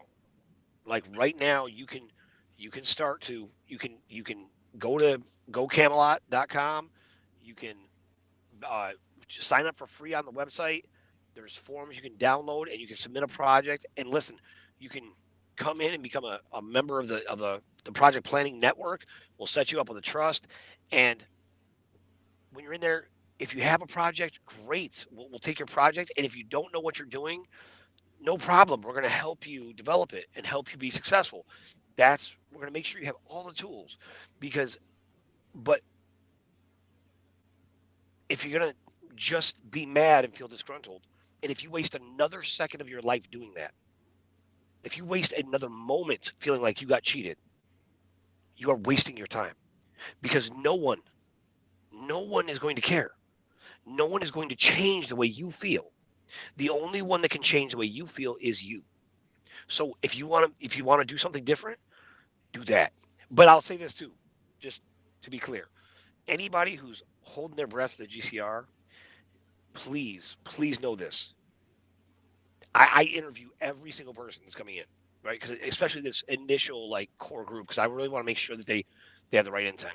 The one thing I will definitely talk to you later is people who feel entitled, like they're owed something, and they don't have somebody to take it out on, and they think they're going to take it out on like one of my people. Like I want you to know that while we were all on that same path with you, we were there with you. We did the same thing you did. We bought into currency. We gave up our lives. We had our lives destroyed, lost houses, cars. We did that too. And then the truth was presented to us, and we went the entire opposite direction publicly. And and look, I lost a lot of people that were loyal to me. That were like we shared intel. Almost all of them are gone. And good. I mean, not say still friendly, but they just couldn't handle it. So I already had to do it. So I know you're feeling distraught. Please know this. I know how you feel. I've been there. So there's no there's no delusions on my part. That's why I came out. I said I was wrong. I apologized, and I've spent the past year and a half doing all I can to correct it. Everything I can do to try to get people on the right track. And I'm not trying to convince you. I'm not. I'm presenting facts. I've given more proof than any alternative media source out there. I've put more just on my little blog in the past year. There is more documentation, more evidence. I gave to the second times when systems were being hacked, when funds got rejected, and it's been validated over and over by the highest sources in the world. So I'm giving you the truth. That's what I got. Now, what I'm saying is, in addition, we built a structure. We've got the best people I could pull together. Amazing people. They're project managers and business-minded people and philanthropists and people who have owned their own nonprofits. And you know what? They are down for the cause to change the world. So if you want to feel like you got the short end, then you will. Then you stay there in your anger and your sadness and feel bad for yourself. If you want to pursue greatness, if you want to pursue a better world, if you want to be part of the change, then go into Go Camelot, sign up, and we'll have you there, and you'll get updates, and we'll let you know what's going on. And we're going to have project funding come in very, very soon. And you know what? Your project doesn't have to be perfect. You don't have to be perfect. You don't have to be. You know what you have to? All I care. I just need you to be honest, be genuine, and just say, I need this. I want to do that. I got to pay off this first. I get it. I get it. You got to take care. Look, you got to take care of you first.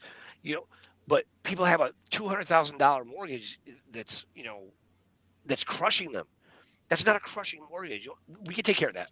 We'll work that into your project. That'll be part of your project. We'll run your phase one out of your home, right? Things like that. People stress out about. But believe me, I am about making sure, that we get you approved and get you on your feet, because I need everybody who can, carry a gun figuratively to be carrying a gun, because that's where we're at. We're like Dan said, we're in a war. So believe me, I am for you. I'm for you. So that's what I would do. So I don't know what they are going to do. I don't care. Matter of fact, I don't even care what they're going to do. I look at us as two totally separate worlds right now. These fools just negotiated our enslavement. You know what I'm going to do? I'm going to do all I can to fight my ass off to make sure I'm free. Now, you could come with me, or you could stay a slave waiting for them to change it. They're not going to change them. They're not going to change. But I know. I already know. Dan's coming with projects. He's got people all over the world he's connected. There's people everywhere. Don't be the one who's sitting around feeling like you got the shaft. No, you didn't. No, we all were in this together. We were all in the same foxhole. We all got beat up by the same people. Everyone can still keep doing their project, right? The project is still doable. You just now get the money through a different source, and there's not really, you don't have to give them papers in return. Here's the Zim, and here's the dinar, here's the historical bonds. You don't have to do that. All you have to do is accept. You have to give the project paper, right? Figuratively. Right. Yeah.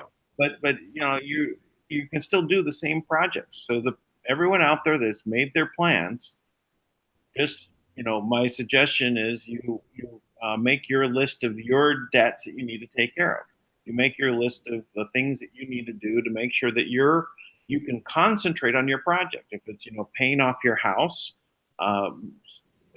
getting your living situation handled, paying off your car, pay off the loans from the loan shark, whatever those things are, your food budget and all that, just write that all down. And then, your family members that are close to you, ask them, what do they need? How much do they need so that they can handle these same things that you just wrote down? Have them do the same thing. And then you can extend that to your friends. After your family, you go to your friends and you ask them the same thing. Right? Beyond that, you don't really have to worry. But now you have a list, and whatever that money that has to go out to help those individuals around you. You've just helped, and you say, okay, well, this is the project I want to do. Anyone want to participate with me? Put your name on the dotted line, right? And so that they join you in helping you create your project, because they probably don't have a project, but you just freed them, so maybe they can help you, right? And then it can spread from there. And this is the best way to move forward. Your project can get done. Don't worry about that. Just don't worry about the pretty paper that you've been holding on to as the source. Dan, I had a young lady call me. She was an older lady by her definition, And first time she called me, she sounded so frail and just, weak. She's like, I don't know what we're gonna do. We have this, and it's like, I don't know. I don't know if I can't get money just to take care of these basic things, I don't want to do. And I'm like, okay, well, we can work something out. I'm sure we'll find a way, to cover that in the project.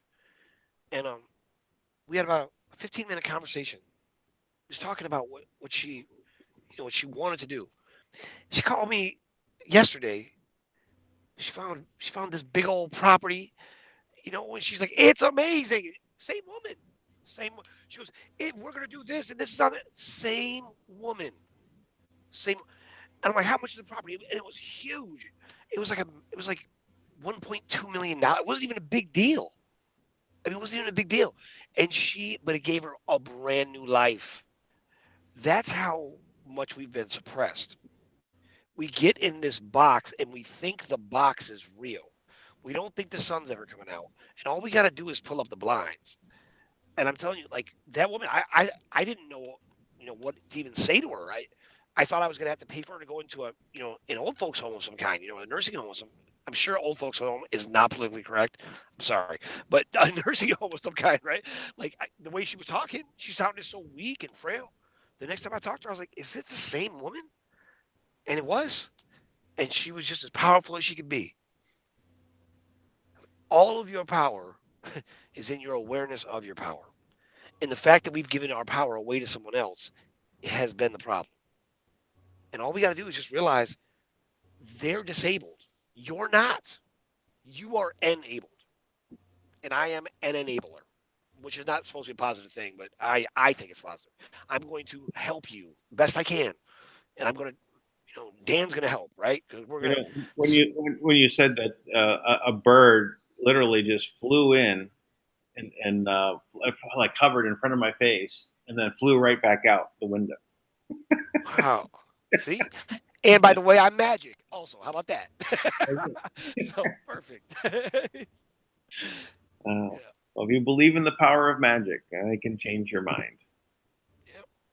White magic, not good Well, magic. yeah, love is magic. Love is my daughter is magic. I think she is magic. No one can tell me different. She's amazing.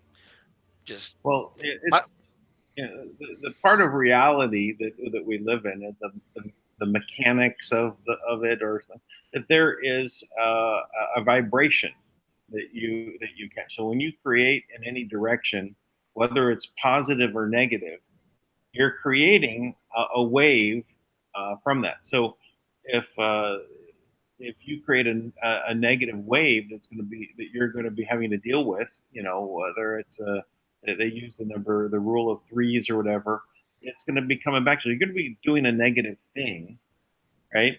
It's going to be coming back in waves of 3 times negative to you. You're going to create a positive wave. It's going to come back 3 times positive to you. Is that magic, or is it just another name for his karma? physics. I don't know. Physics, this is just stuff that is has been noticed and tried to be explained in one way or another. I mean, I'm speaking to you by this hunk of metal and plastic and silicon, right? it's Yeah, right. It's magic, Just take it back to the Middle Ages. Say, hey, take a look at this. How is that possible? Right? It's magic. We need to burn you at the stake. I think this bears repeating, and I mean I could not agree more. Is Tui was talking about your soul contract. Now you could also look at that as your life's purpose, right? Right. Now when you are living your life's purpose, there's obstacles and things happen, but you know what? Anybody who's ever been in that zone where they knew they were living their life's purpose, you realize you're happy because you are fulfilling the obligation you made to yourself, to your spirit, to your soul, right? And I realize one of the tools the adversary, however you want to call that, the devil, the cabal, you know, whatever, when you realize that they've used this against us to take us off our path of our life's purpose. Now, anybody who's listening and still tuned in to the GCR, today was the deadline. It did not happen. Now it's going to take them 3 to 5 days. Yeah, it's going to take 3 to 5 days for them to realize it, and then they're going to try the exact same thing. The exact same thing. Okay, I mean, I will donate my kidney if they pull off the GCR. They're not going to do it, right? It's never going to happen. Never. So now, and part of the reason is that they have been completely disabled. They don't have the funding. Their computer systems keep crashing. All of their corrupt ways and methods are dying out. And to be quite honest, they don't act with any kind of honor. There's nobody who really wants them in power, and that's what the GCR would do. So the first step of breaking our addiction from the GCR is realizing the GCR is a reset. It's a global reset, which is designed to kill us. So the best way to get over something is realize this is killing me. Start there. This is hurting me. It's hurting my family. Now you're a prisoner. If you're a prisoner to it, like I was definitely a prisoner to it. I mean, I was a prisoner to it. Now, if you're, a prisoner to it, the next step is nobody wants to be a prisoner. So you can get free. Just walk away from it. Keep your currency because that'll make it, for now, just keep it, put it in a drawer. We'll come back to it later. And and if I am wrong, I have already demonstrated I'll apologize publicly. You can talk about me online and do whatever you want, but I'm not. I'm just not. But I've been wrong already, right? I've already been wrong, horribly wrong, right? And led people down the wrong way. So, but now all the evidence, everything in the world, the entire universe is in your favor, in our favor to change the world. It's just not going to be the greed-based way they sold to us. Because if we're honest about it, a lot of us, we wanted to be in control. We loved the idea that we were going to have so much money that we could be on a yacht doing, getting drunk and laying out in the sun while we were changing the world in Africa while other people were doing the work. If we're honest, that's what we wanted because that's what we were sold was successful, right? And I talk to people all the time about it. Now, I'm a believer in taking care of myself. I believe in having nice cars. I like to wear nice clothes. You know, I, I like to make sure, I get a nice haircut. All that I believe in. I don't think you don't have to feel guilty about taking care of yourself. That's like you don't. That is not true. You could take, what, or you can go live in Fiji and live off the land and be rugged as can be and be just as happy.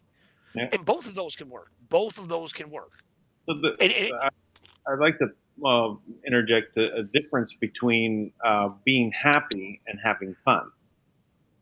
You can do many things that are fun, but you won't be happy. Mm-hmm. But if you're happy, it's very easy to have fun. That's, and I'm such a fervent believer in this. It's like, don't look for a mate, right, to make you happy. You should find happiness within yourself, and then you'll naturally find a mate that matches your frequency. But if you look for them to make you happy, they're going to let you down, and everything works that way. You got to find some peace. You got to find some peace, even in the storm. And if you find peace in the storm, I've said I've lost everything. Everything I thought was real in my life. My religion of 20 years that I dedicated my whole life to, I had to walk away because I realized it was wrong. I broke up. I ostracized myself from family. I've ostracized myself from friends. I had every dime of savings I had was taken from me. My business was taken down literally by the cabal. I mean, I've had my reputation smeared. I've had everything. But let me tell you something. Here's what I know, and this is a fact. I am 10,000% clear that I'm living my life's purpose. And even when it's hard, I don't have a doubt. I don't have a doubt. I might doubt if this is the right path, but not this path I'm on, but like basic decision. But I'm happy. I really, and even though I want things to change, even when I'm fired up, and people think I'm mad. To be honest, I'm still happy. It's strategic that I want to make sure that I'm putting my energy towards that way. It's a better way to live. Well, I like the phrase in the Constitution, versus the Declaration of Independence: it's life, liberty, and the pursuit of happiness. It wasn't the guarantee of happiness; it was the pursuit. Right. That's right. But we're guaranteed that we can have life and liberty, right, in this document. But it was the pursuit of happiness. Yep. And it's a state of mind. It's a state of being. It's a state of how we are, is to be happy. Yeah. I understand. When you get a new car, right? You're really, really happy when you got a new car, no? Or you're having fun. Which is it? Are you happy? Yeah. You're having fun. If you realize the moments when I got a big smile on my face and I'm driving this new car, and I had all these funds downloaded into my account from the GCR. But a moment later, you're down the road and someone cuts you off. You're in a space of anger and frustration. And are you happy at that moment? So what happened to the downloaded funds in the car? You were happy, or you were just having fun while you were doing that, and then happiness left you, or you weren't really in a state of happy. You just found your state of mind is out of scarcity and anger and fear. Yeah. So, being happy is something we have to pursue, and the things that, if we do things that are correct and positive, we will end up being happy. And part of this in this world, and what we're pointing out here in GCR, the big lie, is realizing that this has not brought you happiness. You have these little fleeting moments of fun when you think things are going to be happening, and the download is happening today, and I'm going to be rich. I'm going to go out and buy that car. You have that fun experience, but you go back to a state of misery because you're imprisoned by this system of control of the GCR. It is a lie, and we have to move past it and move into this. Now, it's back to a little side point. Along the way, I could recognize that this may not be happening, and the people behind the scenes may be the bad guys. So I was put effort into the community of the Billion Coin, and focused on how do we create our own economy. How do we do that? How do we distribute coin? But how we don't fall into the trap of all those other cryptocurrencies of an exchange, just like the stock market. It's manipulated, and only the select people to win, and everyone else, it's the casino. You may win that day, but you're going to lose the next couple of days. So, putting your effort in and taking action means things are happening, right? If you've been waiting for the GCR all these years, right, and it still hasn't happened, and Trump, the president, gives a deadline. Okay, you got 2 more weeks. All right, it's deadline's over. Time for everyone to hashtag walk away, move on. Seriously. Yeah. I use the hashtag walk away that the Democrats are using, because of the upset Democrats out there that are saying, this isn't my party. This is craziness. I'm out of here. Hashtag walk away. So we can say hashtag walk away from the GCR and from the cabal, which is the deep state and the deep and wide state. So that's what we're talking about in general, moving to an abundance-based world. That's what we have to do. I agree. I was thinking about this too. I look at it kind of like this: is most of us have like life and liberty as kind of like our primary goals, right? Like most people, that's part of what is consumed by the GCR, right? We want our freedom, and we're adamant about it, right? And we want to like revitalize our health, right? Life and liberty. But the Constitution says those are your unalienable rights. They're yours because they're given to you by God. Those are things you don't have to fight for. And matter of fact, and nothing can take those things away from you. And now once you realize that you are free, right? Like you're free from the GCR, like Dan was just saying, And you have the ability to heal yourself, that you are vital right now, and you can make choices to make your life real and strong. That's your God-given rights. Okay. Now, now you can pursue happiness. Now you can ask that question, right? And what I love it. It's the pursuit of happiness. Now I look at it like this. I'm not trying to be happy. I'm trying to be happiness, where it's just a state that I exist in, and not a blind state, where I'm deluded, right? But it's just my natural state of existence. Now, when we talk about, getting, raising your frequency, or we talk about manifesting, or we talk about prayer. Now, it seems like they're different things, right? But true prayer, what the Bible says, is to pray without ceasing. Now, how do you pray without ceasing? Well, first, it shows that prayer is not exactly what we thought. It's not just begging God or telling him we're in a jam or we need help. I need stuff, right? That's not what it is, right? A true state of prayer is an intercession, it's an intercommunication, right? Where literally there's it's a constant communication within yourself, right? The way that the air on the outside of you, there's an intercession with that inside the body, right? And it's just a natural exchange that takes place every time you breathe. Now, when you realize that within you, if you can hold the frequency of happiness, of joy, of peace, of whatever it is that you want, and just focus on that, and just hold that vibe. Just hold that vibe, and you know what? It'll just naturally come to you.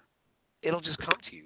It's not. Matter of fact, and once you realize, and by the time that other things start to reflect how you feel, for the most part, you realize you didn't even need it, but you'll be able to enjoy them for what they are, versus needing them to enjoy your life. So, Well, I want to share something here. As I was reading one of the questions, and I'm saying it's like so Pete Rose said, this is sounding more like disinfo. Who are these two really working for? Dun dun dun. fraud. Listen, So every time please read all those. I like the guy who tried to ask about Thomas Williams not showing his face. All they're doing is just trying to plant a lie on people. Please, what are we saying that's disinfo? We're talking about spiritual matters, you knucklehead. all right. Well, listen, we're saying that Trump gave a 2-week deadline for them to enslave us for another 500 years or so. So and it's over, right? The GCR didn't happen again. Are you ready to move forward? That's all we're saying here, right? That it's been under someone. So what is the benefit, right? Is get everyone to move on. But here's the 5 stages of grief. Right? As you're going to be a lot of grief out there when people are not getting this GCR funds, right? So they got denial, anger, bargaining, depression, and acceptance. These are the things that everyone has to go forward with, knowing that this is going to happen to you when you start realizing what we're saying here, and we're trying to present it in a way that people can grasp and say, listen, you've been lied to. How many more years do you want to wait? Right? And this is not something that can happen. And we know the people around the world that are high level places that have been focused on doing this. And and there's people that are say that they're the signatory around the world that were taking action on themselves, and they had their documents, and they believe that what they are saying is true. That they're the ones that are going to be able to do the move the funds forward. But we have to realize that those things have not happened, and we're at a place where there is a silent war going on that we don't get to see in front of us. It's not in the newspapers, being hidden from us. But shots are fired. There's military conflict involved. It's being done in the media. It's being done between countries. It's against ideologies. Trump going up against the socialists, making speech about socialism. It's both in the State of the Union and his speech against Venezuela. and what was going on in Venezuela. So these things are stuff that we have to realize are happening. So when we're talking one to one with you about what we see, we were deep into having the GCR happen, right?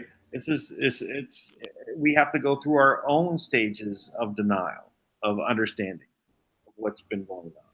But once you've got to the stage of acceptance, you can move forward and you can do something new. And that's what we're trying to do, is help people through grief of the loss of this fake idea that was presented by the cabal on their version of how they're going to enslave us again.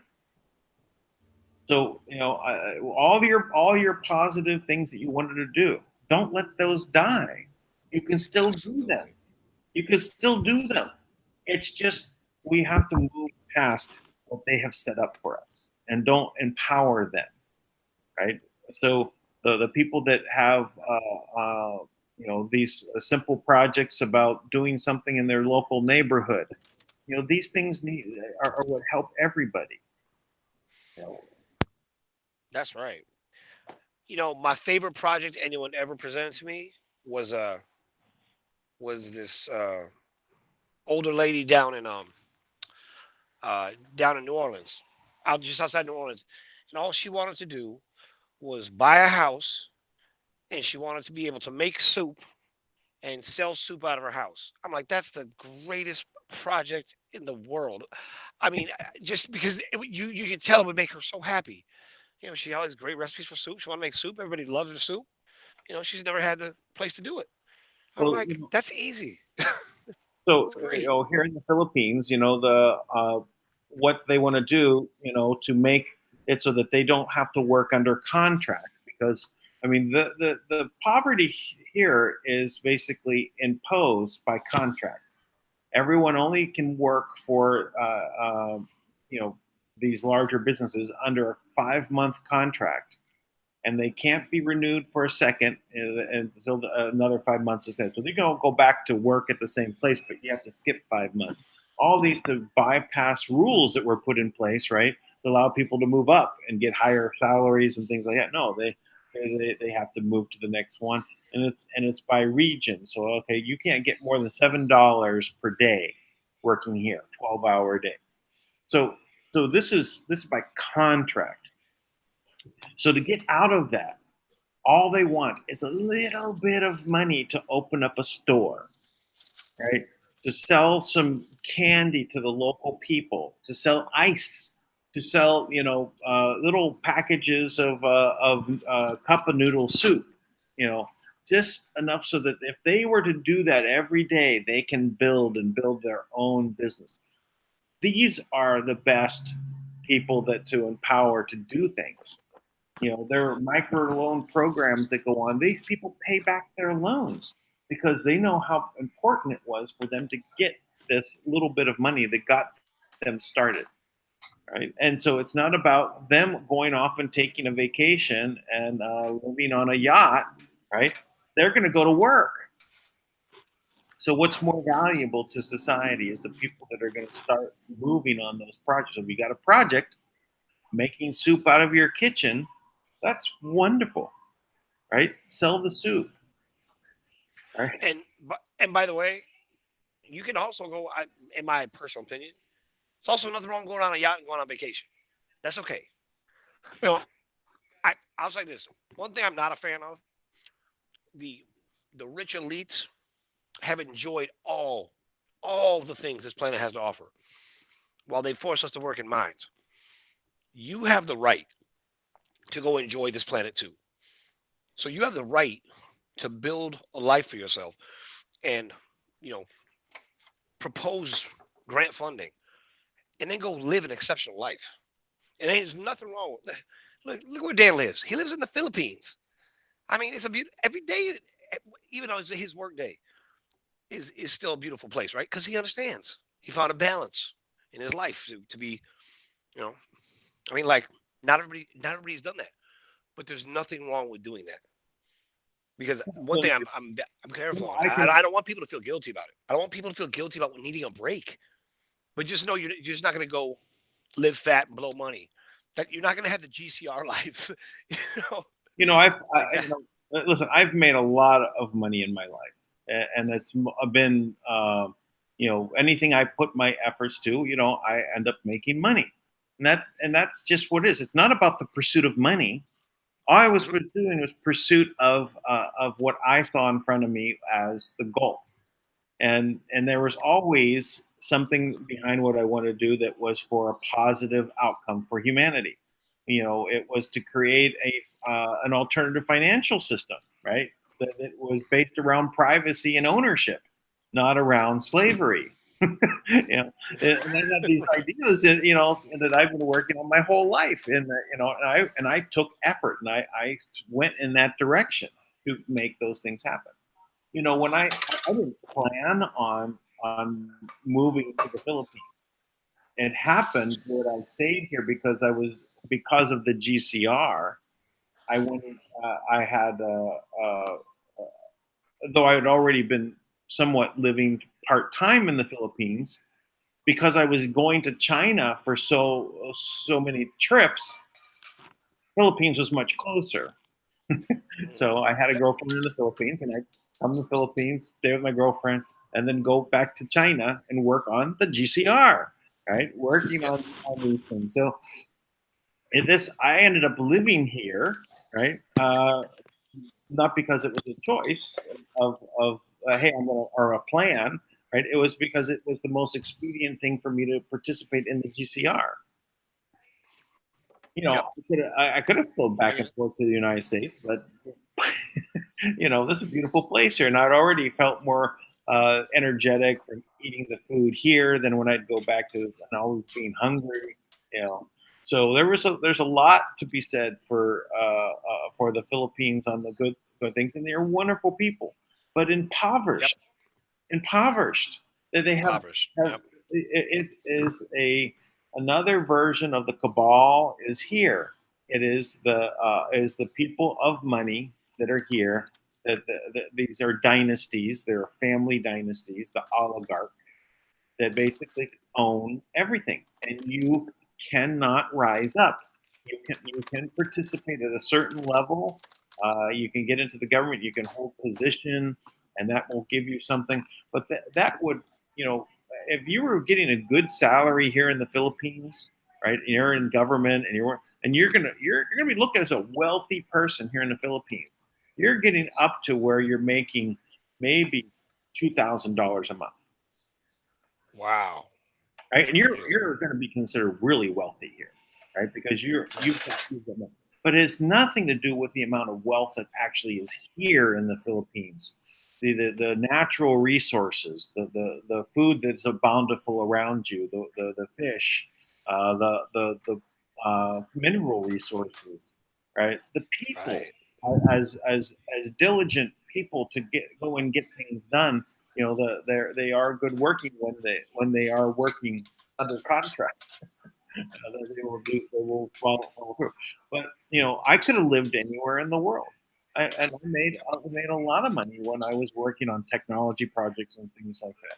But the last few years, I've been focused on just a new GCR, whether it was either from I was thinking we were participating in as this historical bonds, and we're going to be doing this. I was also working in the Billion Coin, which was an effort to basically eliminate poverty on the planet by giving out a medium of exchange that everyone can exchange. I put my efforts there. I made some money on it, but nowhere is it close to what I was making. When I was doing technology projects or other projects in America. But that's Sure. okay. I'm looking for how do we move forward in this world? How do we all push forward? And I put these efforts out there, and this is one of them. To wake up people to what's been happening in the GCR. You're just Pete Rose here that's been asking the questions about and is doubting what we're saying. How long are you going to wait? Is 5 more years okay? Is 10 more years? Or it's okay for the planet to crash? and you never received anything from the GCR, and everybody is impoverished and is now dying from a zombie apocalypse. Pollution and disease and everything all around you, and you're still waiting for the GCR. When do you stop? When do you stop believing that this lie is going to occur? You'll be having your dinar, strapped to your body because you don't have a place to live, and you say, "I've got it." I'm holding on to when the GCR happens. When are you going to stop?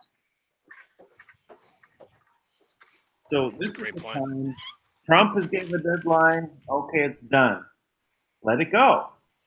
Start thinking, how can you move forward and make a difference? Even if the projects are, if the cabal somehow comes up with a way to stop him from moving money, you need to move forward and do something else. You need to take that effort, right, that you've been holding on to, and take steps, small steps. If you're going to make soup from your kitchen, you can grow the local vegetables around you and start making soup. I remember when I was in the YMCA when I was a young kid, we'd make this fantastic soup, collecting every kind of canned food. Everyone's supposed to bring a random canned food, right? And then they put magic rock in the soup, right? And it was a rock soup. It tastes really good because we put this magic rock in it, right? And it was fantastic soup, right? I mean, you're just putting your intention on it, right? You're just putting love into what you're cooking. You put love into what you're cooking, and it turns out good. So, Pete, please, I'm not working for anyone. I don't have any government or any oligarch or rich person or cabal behind anything that I've done ever. I've known many people that have been in high places around the world, and this is something that I'm doing because I don't want to see the world that is in transition. If you follow what's going on with QAnon and Trump and all that, the world is in transition. I see it from the eyes of that. I'm 100% behind what the plan that is behind Trump and everything. The Tank has a little bit different view about that, but that's okay. But I don't want to sit on the sidelines. I don't want to wait. That's why I'm doing this. I want to participate and help move it forward. That also means ending the craziness of this GCR. Stop believing in it. Right? At least I'm not saying that those people that are around you that have been saying it are not. They're all lying. They're saying what they know. Just because which is true, which in most cases is true. Most cases, to the highest levels, to the General Dumfords, to the presidents of countries around the world, to the generals in different armies around the world, who are all sitting on dinar and demanding that this happen now. Yep. But why isn't it happening? Why can they not release those funds? Hank, why can't they? Oh, for the GCR, because it would demolish the economy. Is the reason why. Hey, listen, you can't sneak in a snack while we're talking here. Sorry, my son and I were doing a fast. We just broke the fast, so. Okay, well that's fine. Yeah. No, you know what? I was gonna say this too, Dan. I just to be perfectly transparent, there is absolutely no way anybody anywhere can tell me that I'm putting out disinformation. And here's how I know. My real name's out there. My address is out there. My phone number is out there. Now, Pete Rose, I don't know if it's really Pete Rose, but if it is really Pete Rose and we're having a real conversation and you're not just casting shade, all right? then you can go to thespeakproject.net, go into essential documents, and there is enough documentation there, much of it confidential documents that people have not seen, but it's clearly confidential documents. Some of them are treaties that have been signed by every country in the world. And in that, you'll see everything we're talking about. I mean, the Iron Mountain report maps out exactly what you're seeing in the government right now. It Hey, maps out every part of it. hey, Tank, I just posted our Hangouts link for Pete Rose or anyone else that's in the chat that wants to jump Oh, on and cool. ask some questions. So, Pete, you know, you want to talk to us directly? Come on, let's talk. You can put your if you're a different Pete Rose. I knew actually two other Pete Rose other than the famous ball player. So you might be on Well, that's what I'm saying. It could be the another Pete Rose, right? yeah. You know, and I get it though. Like, the easiest way to spread disinformation is when you get a chat room really packed, and then you just kind of sneak in there and you drop that comment that, like a devil on somebody's shoulder, like, I don't know about that. Like, what about this? Like, I don't think he loves Jesus. That's all it takes. It's just to say what, these little comments, and they destroy people because people are fragile. So I know I get a little, you know, fired up sometimes, but I'm not doing that to hurt people. I'm doing that to try to support them, to Well, try to get them to tap into their strength. those little people on this. Let me be on someone's shoulder right now. I'm going to say, okay, be sure to share this link. Be sure to go ahead and give Yes. a thumbs up. I see we're at 49 thumbs up. We've got 151 people watching right now. So come on, give us give a thumbs up. Come on, everybody, go ahead, press that thumbs up. I know it's a little more difficult when you're on your, on a TV and you got to move your remote. So okay, I'll give you guys, a pass on that. But put it on the TV. You're on your cell phone or on a computer. It's easy for you to go over and move your mouse to go over, move your finger on the screen. Go ahead and give a like. So, but yeah, we've got a little bit of a challenge with people that want to bring negative energy into it. Right? You don't want to believe. Right? You're in denial. Right? Just a state of grief. You don't have your money from the GCR. It's not in your hands now. The deadline is over. How many more of these do you really want to wait? Forever? Because why? What are you holding on to? It's the dream. You don't want to move forward in your life in other ways. You're literally going to spin your wheels. I thought it was a very good point that Tank had made. Is in that what it really did with all these very active people who are building projects in the world that to sideline everybody. Everybody's waiting for funding. I know when you make a business plan, right? You go ahead and you set things up, and you got everything ready to go. The only thing you're missing is the money. You then go and you now start fundraising, right? You go talk to the people with the money and say, okay, I'm offering this is the deal. If the money doesn't come through, how long do you wait? Right? You put a lot into it. You spent months building up this plan, but you can't get the money.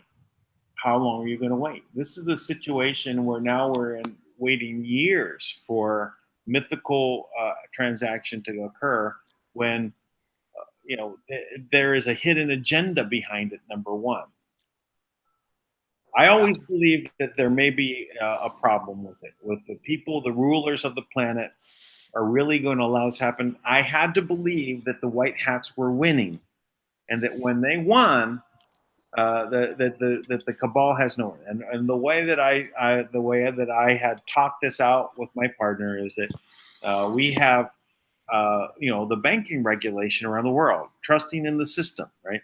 That now they had to go to Basel III, right? And so they had to have so much in assets in reserve. And who was resisting this back when? It was Citibank, the very, very last one to sign on with the Basel III, and they had to, it was in December, and because they didn't go until too late, we couldn't have the GCR for until the following month, or we had to wait till February. And then, I said, well, we have to wait for this holiday. And so it always was a reason why.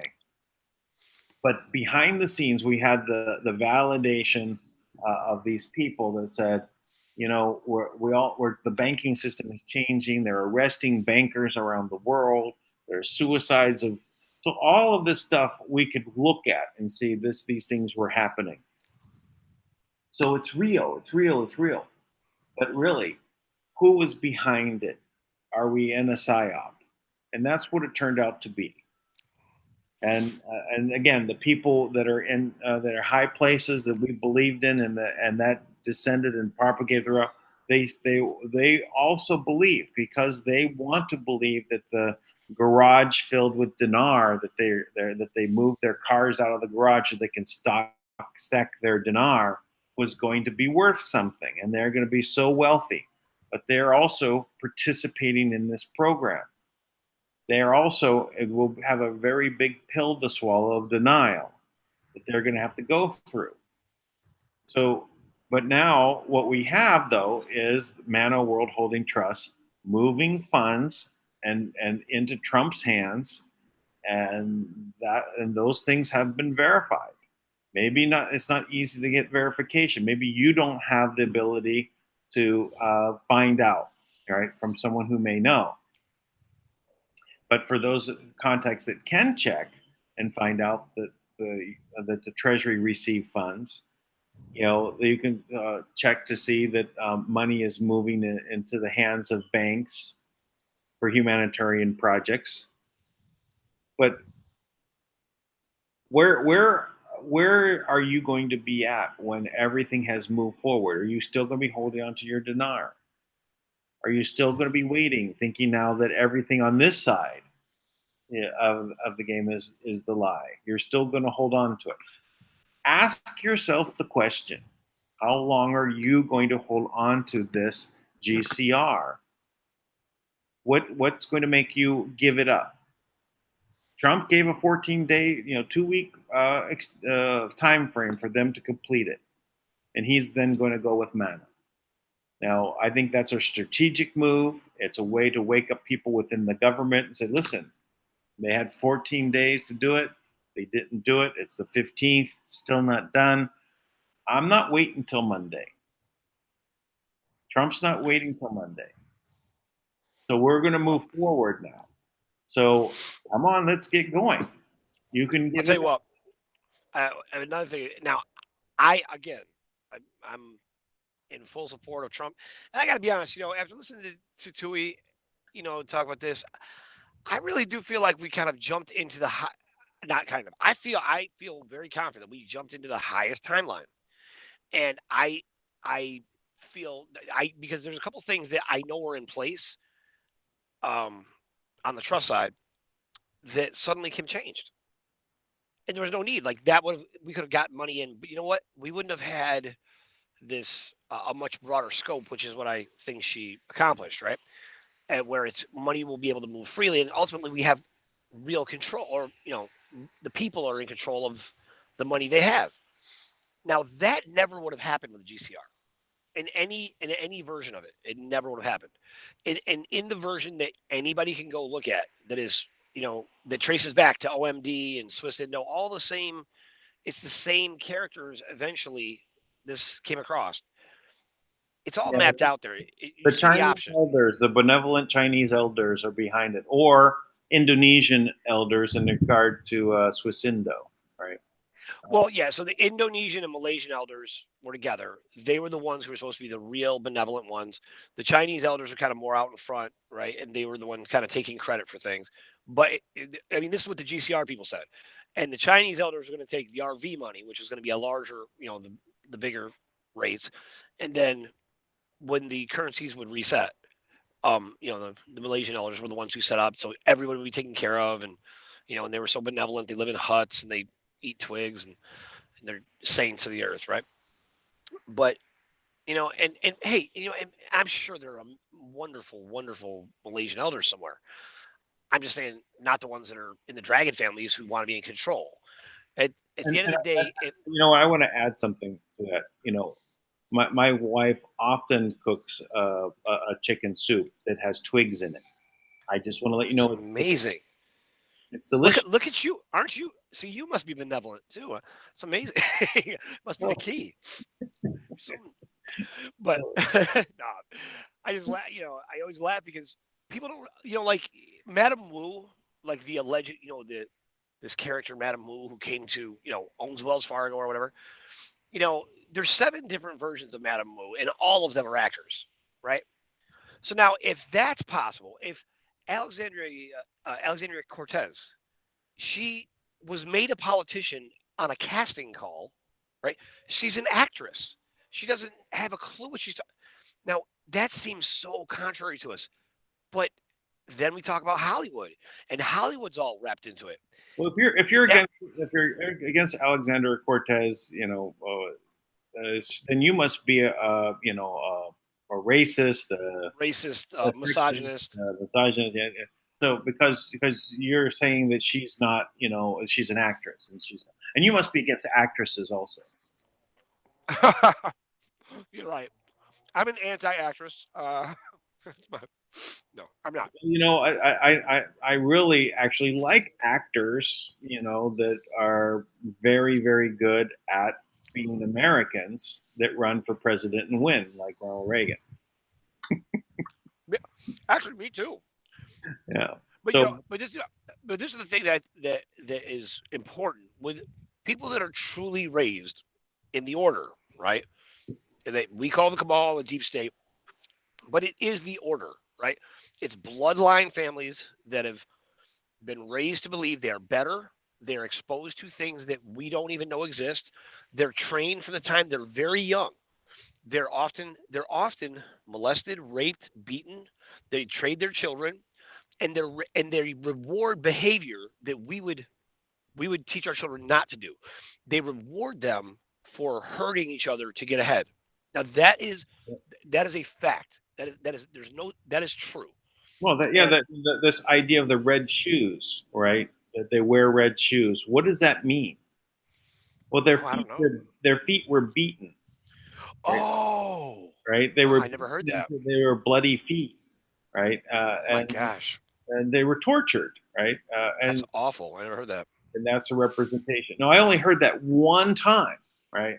And then I couldn't find the reference to it anymore, so it was kind of interesting. I said, "Oh, it's one of the things." No, but I've heard things. I mean, but I actually that sounds like exactly like something they would do, right? Because you find some place, and they would try to see where would you break, right? And a lot of times, they would trade kids, right? So when they were babies, so you'd have somebody else's kid, right? and, So you can detach the love and the caring, right? It's not yours, so right, you can mistreat it. Well, they're mistreating my child. I'm going to mistreat theirs.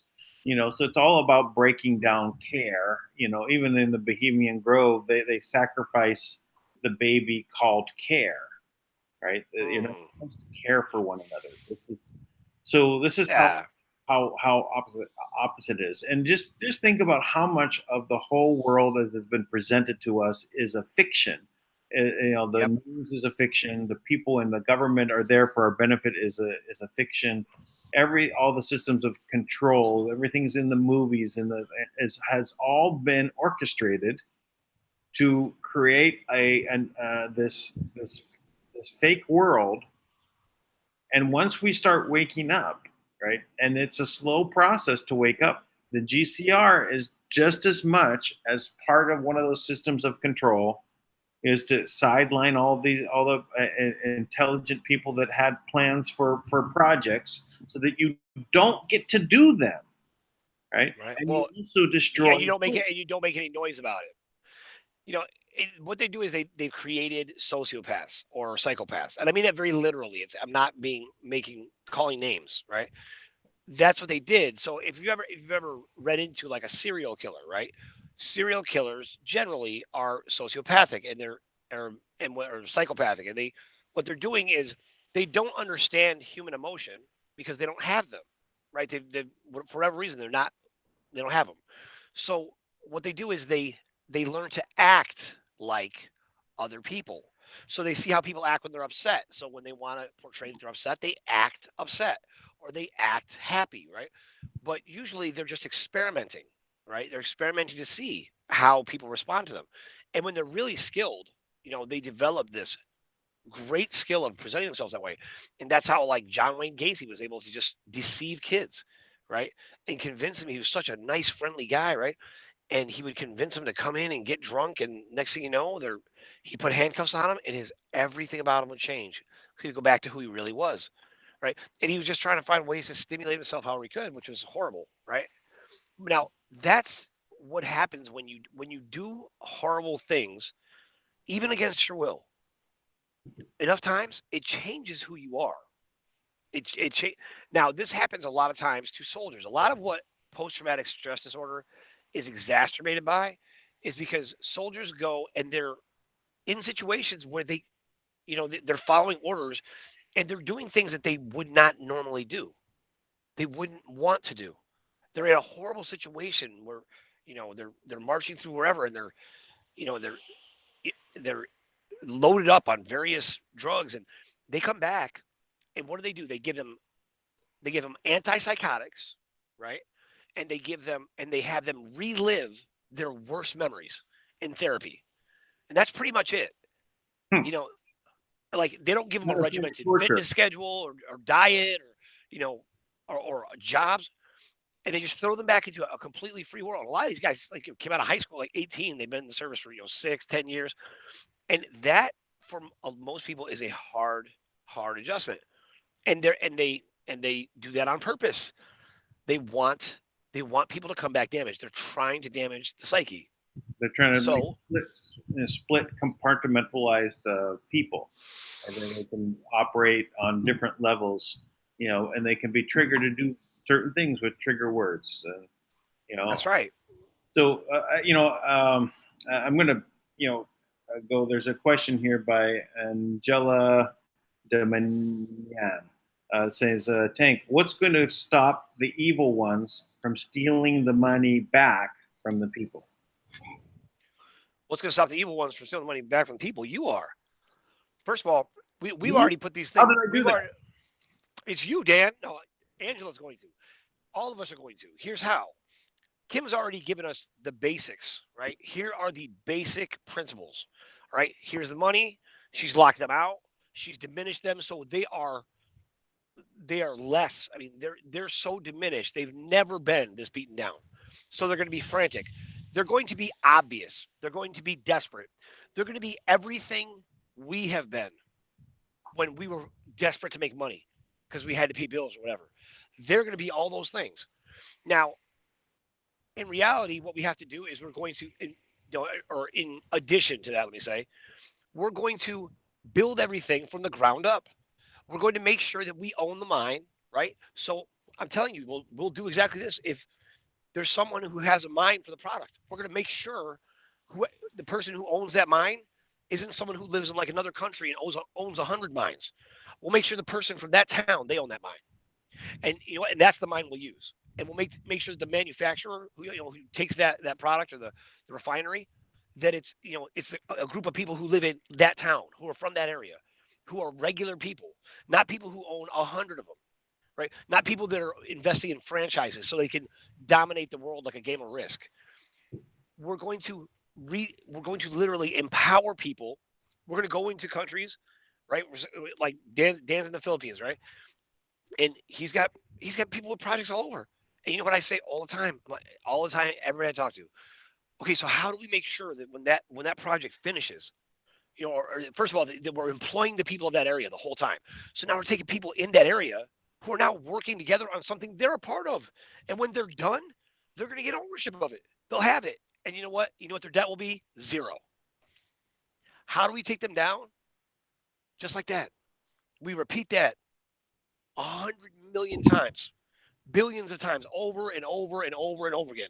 So after a while, you don't even remember a time where people owned 100 different massive companies and 1% of the population controlled 100% of the wealth.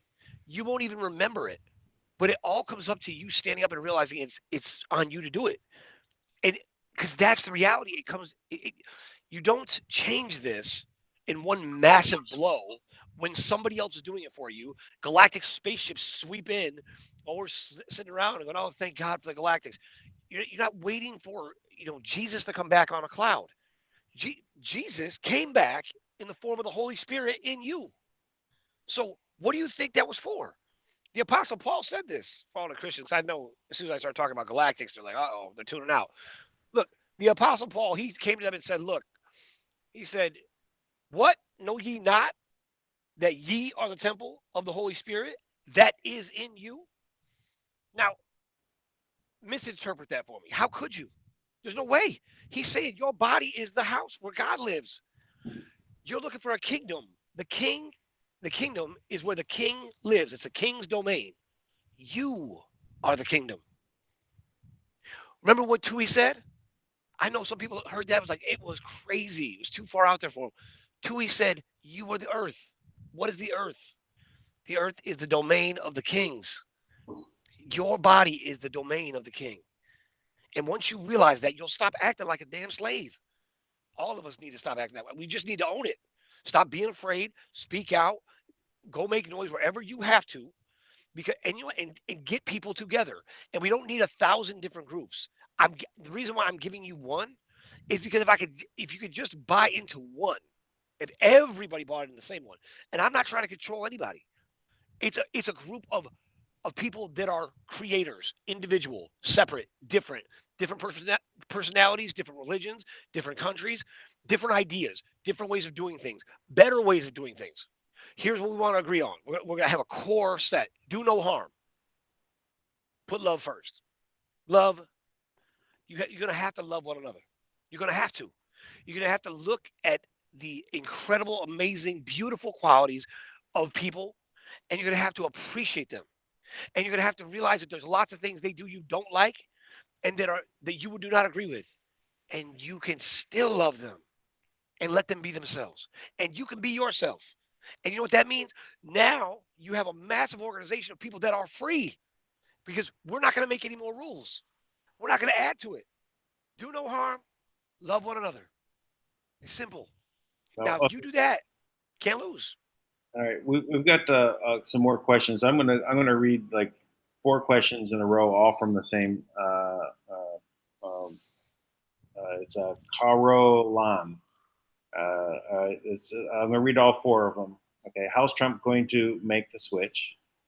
The 15 days are over. The cabal lose their hold on the banks. How will Trump move forward from there? The Manna Trust was given the go-ahead to deposit money. Kim is now ready. What does Trump have to do with it? Does he have anything to write or sign? And then, so 15 days is up. What is going to change? That's all together. So, you know, All together.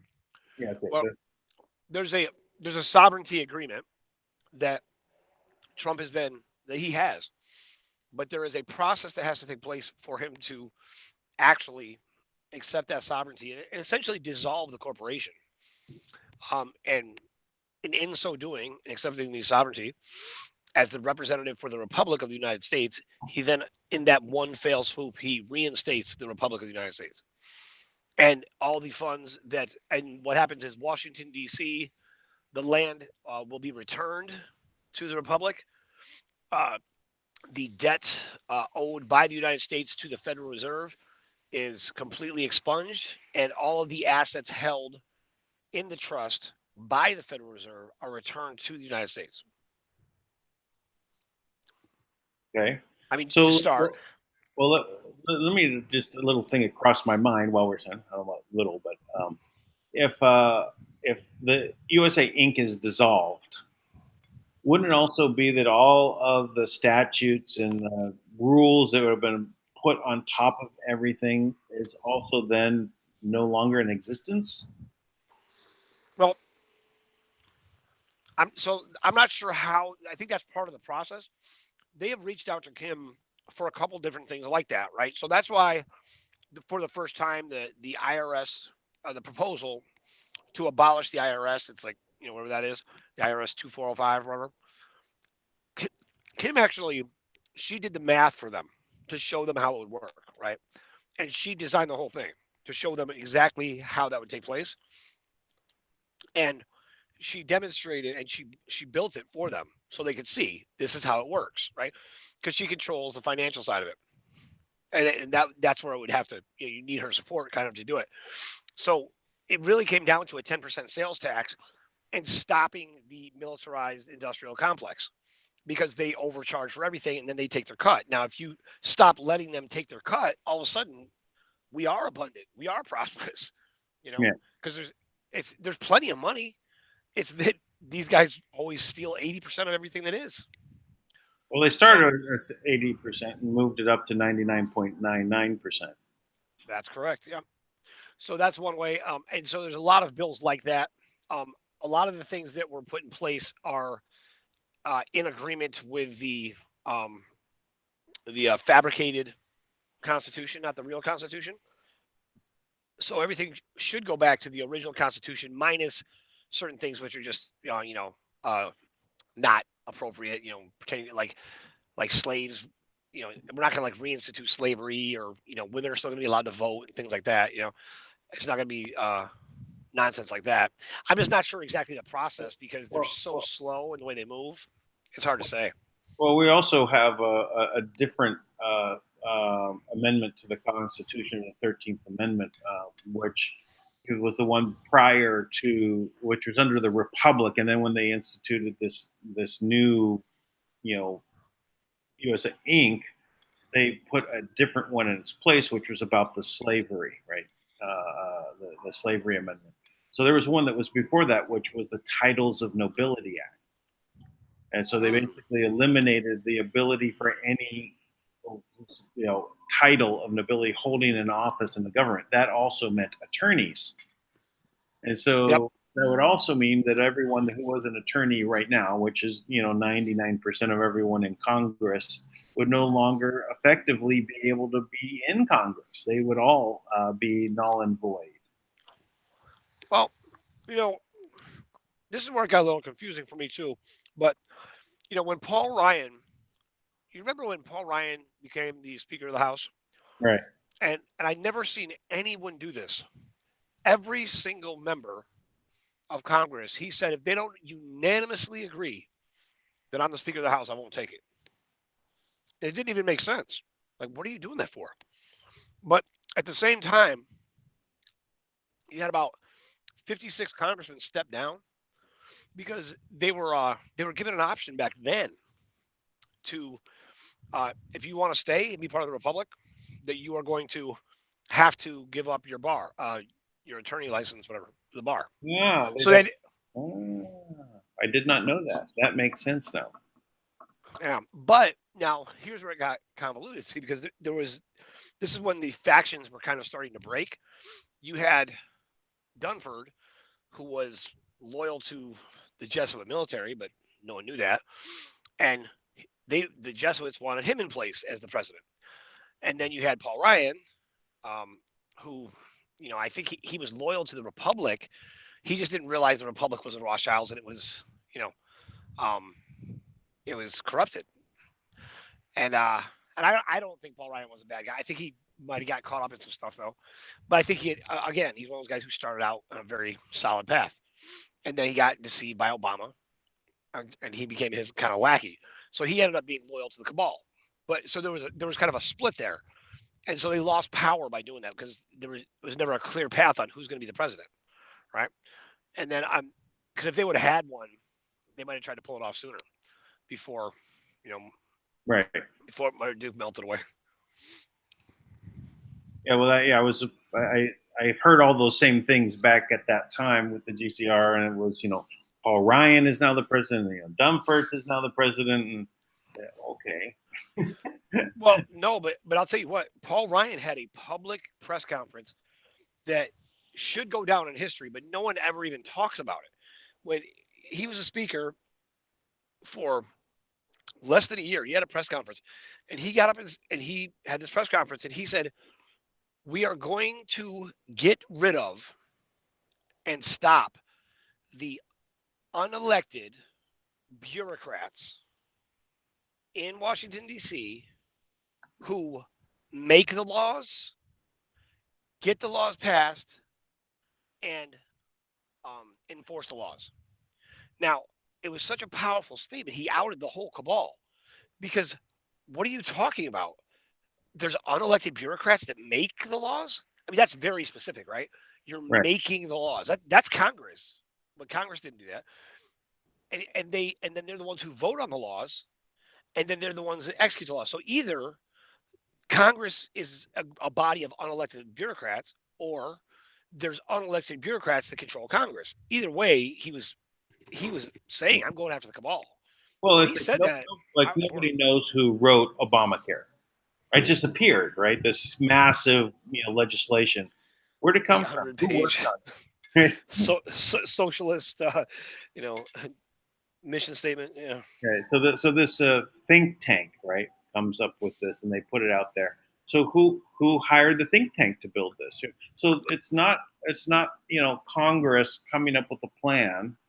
It's from an outside entity. So the deep state, arms are out there pushing these agendas, right? And I would make part of the rules that every law that is proposed has to be read by the actual representative or senator. They have to actually read it. If it's too long to read, oh well. then they can't put it up for a vote. If every one of them has to read it, and when they've all done reading it, they said, okay, we can hold a vote now. And they should even have a test about what the intent of this is, what's going to be result, and they have to have a written response to what this is supposed to be, and it's supposed to be on target, or they can't vote on it. I mean, there's an actual a law book, right, for common law, or I don't know if it's set up as the Republic. And I mean, it's like a quarter-inch thick, right? It's so simple. And the core of every single thing is do no harm to others and do no harm to property. I mean, that's the core of every single thing. And you know what? If it violates that, then we don't even consider it. Think of all the minutia and all the nonsense that they've passed over the years. I mean, and I really believed in Paul Ryan because I studied every single law that he got passed, and he was prepping Trump. He put through so many laws that were all about the Republic. He's the one who got the Cures Law passed. I mean, there was all these things that were illegal. You couldn't cure any disease. It's illegal to cure cancer. It's illegal to cure AIDS in the United States. So if you had a cure, they would say that's against the law.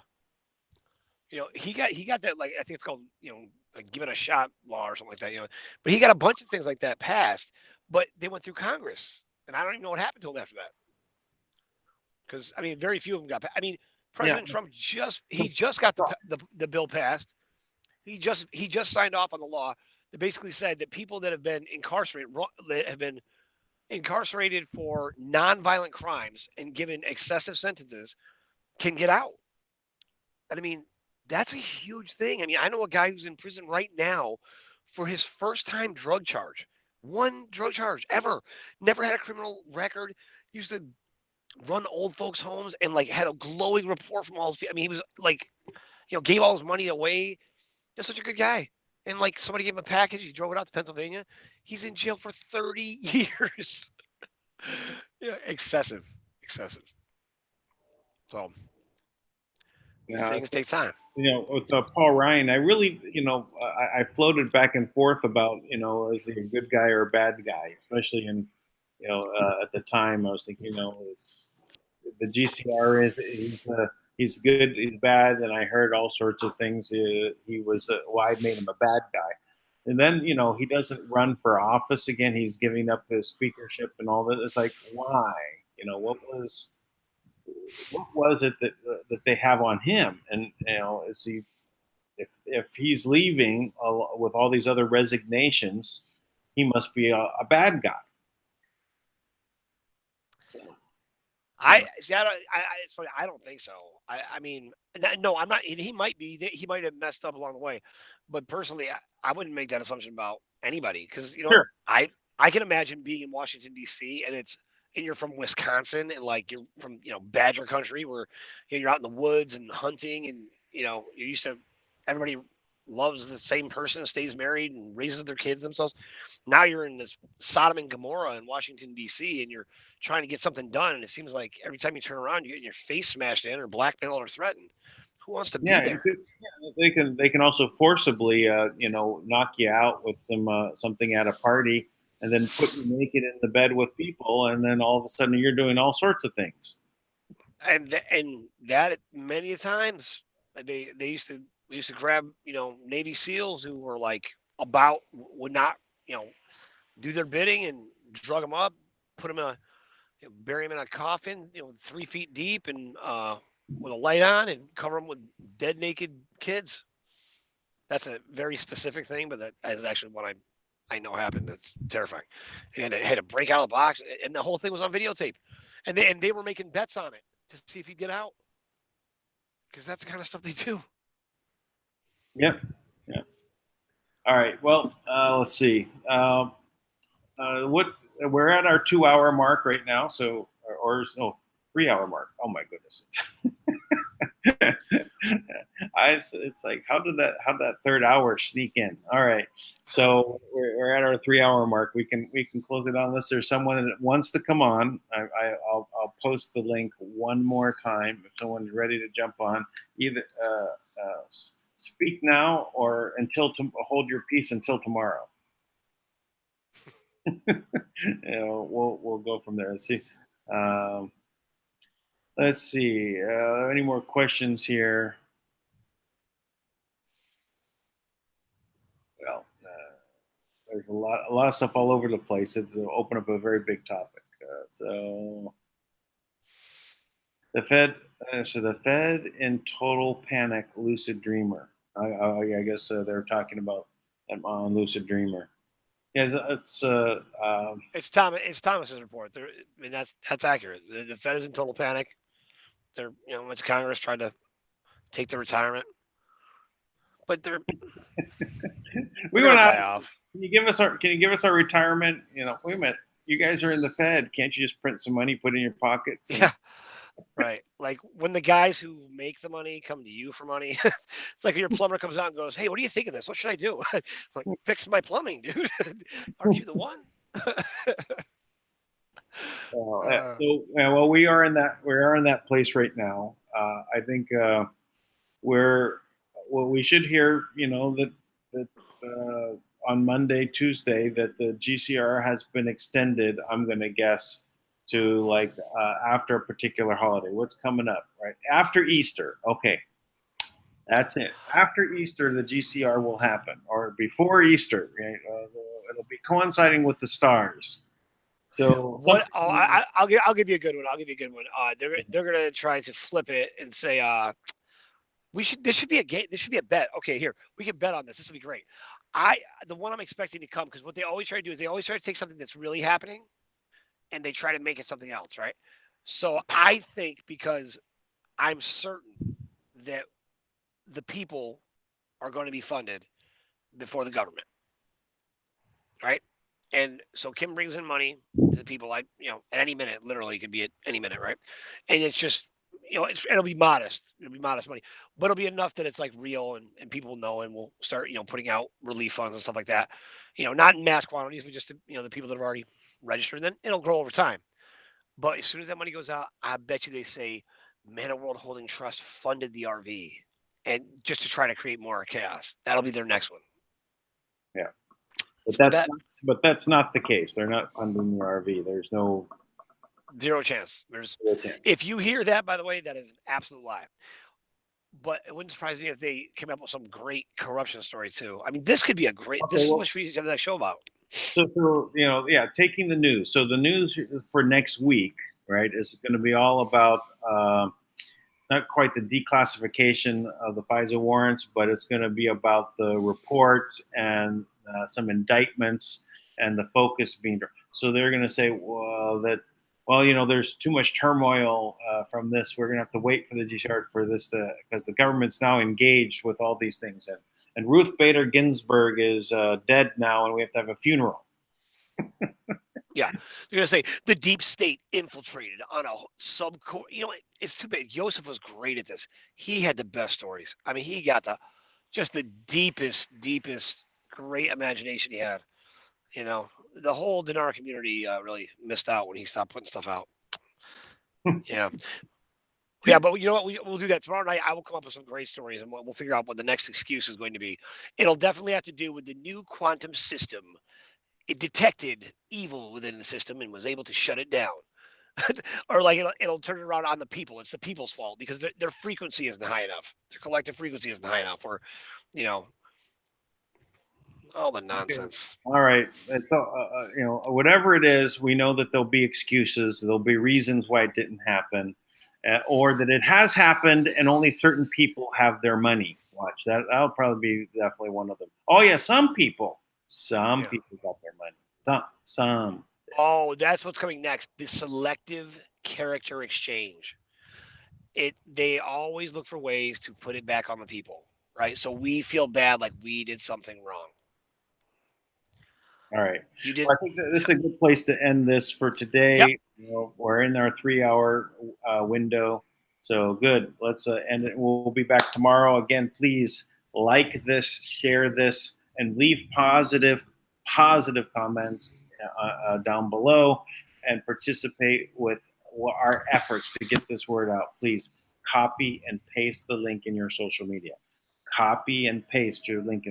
You can hit the share if you want to basically take the easy route, but it doesn't bypass their filters if you do that. So copy and paste, put it in emails that you're sending out, put it in your signature.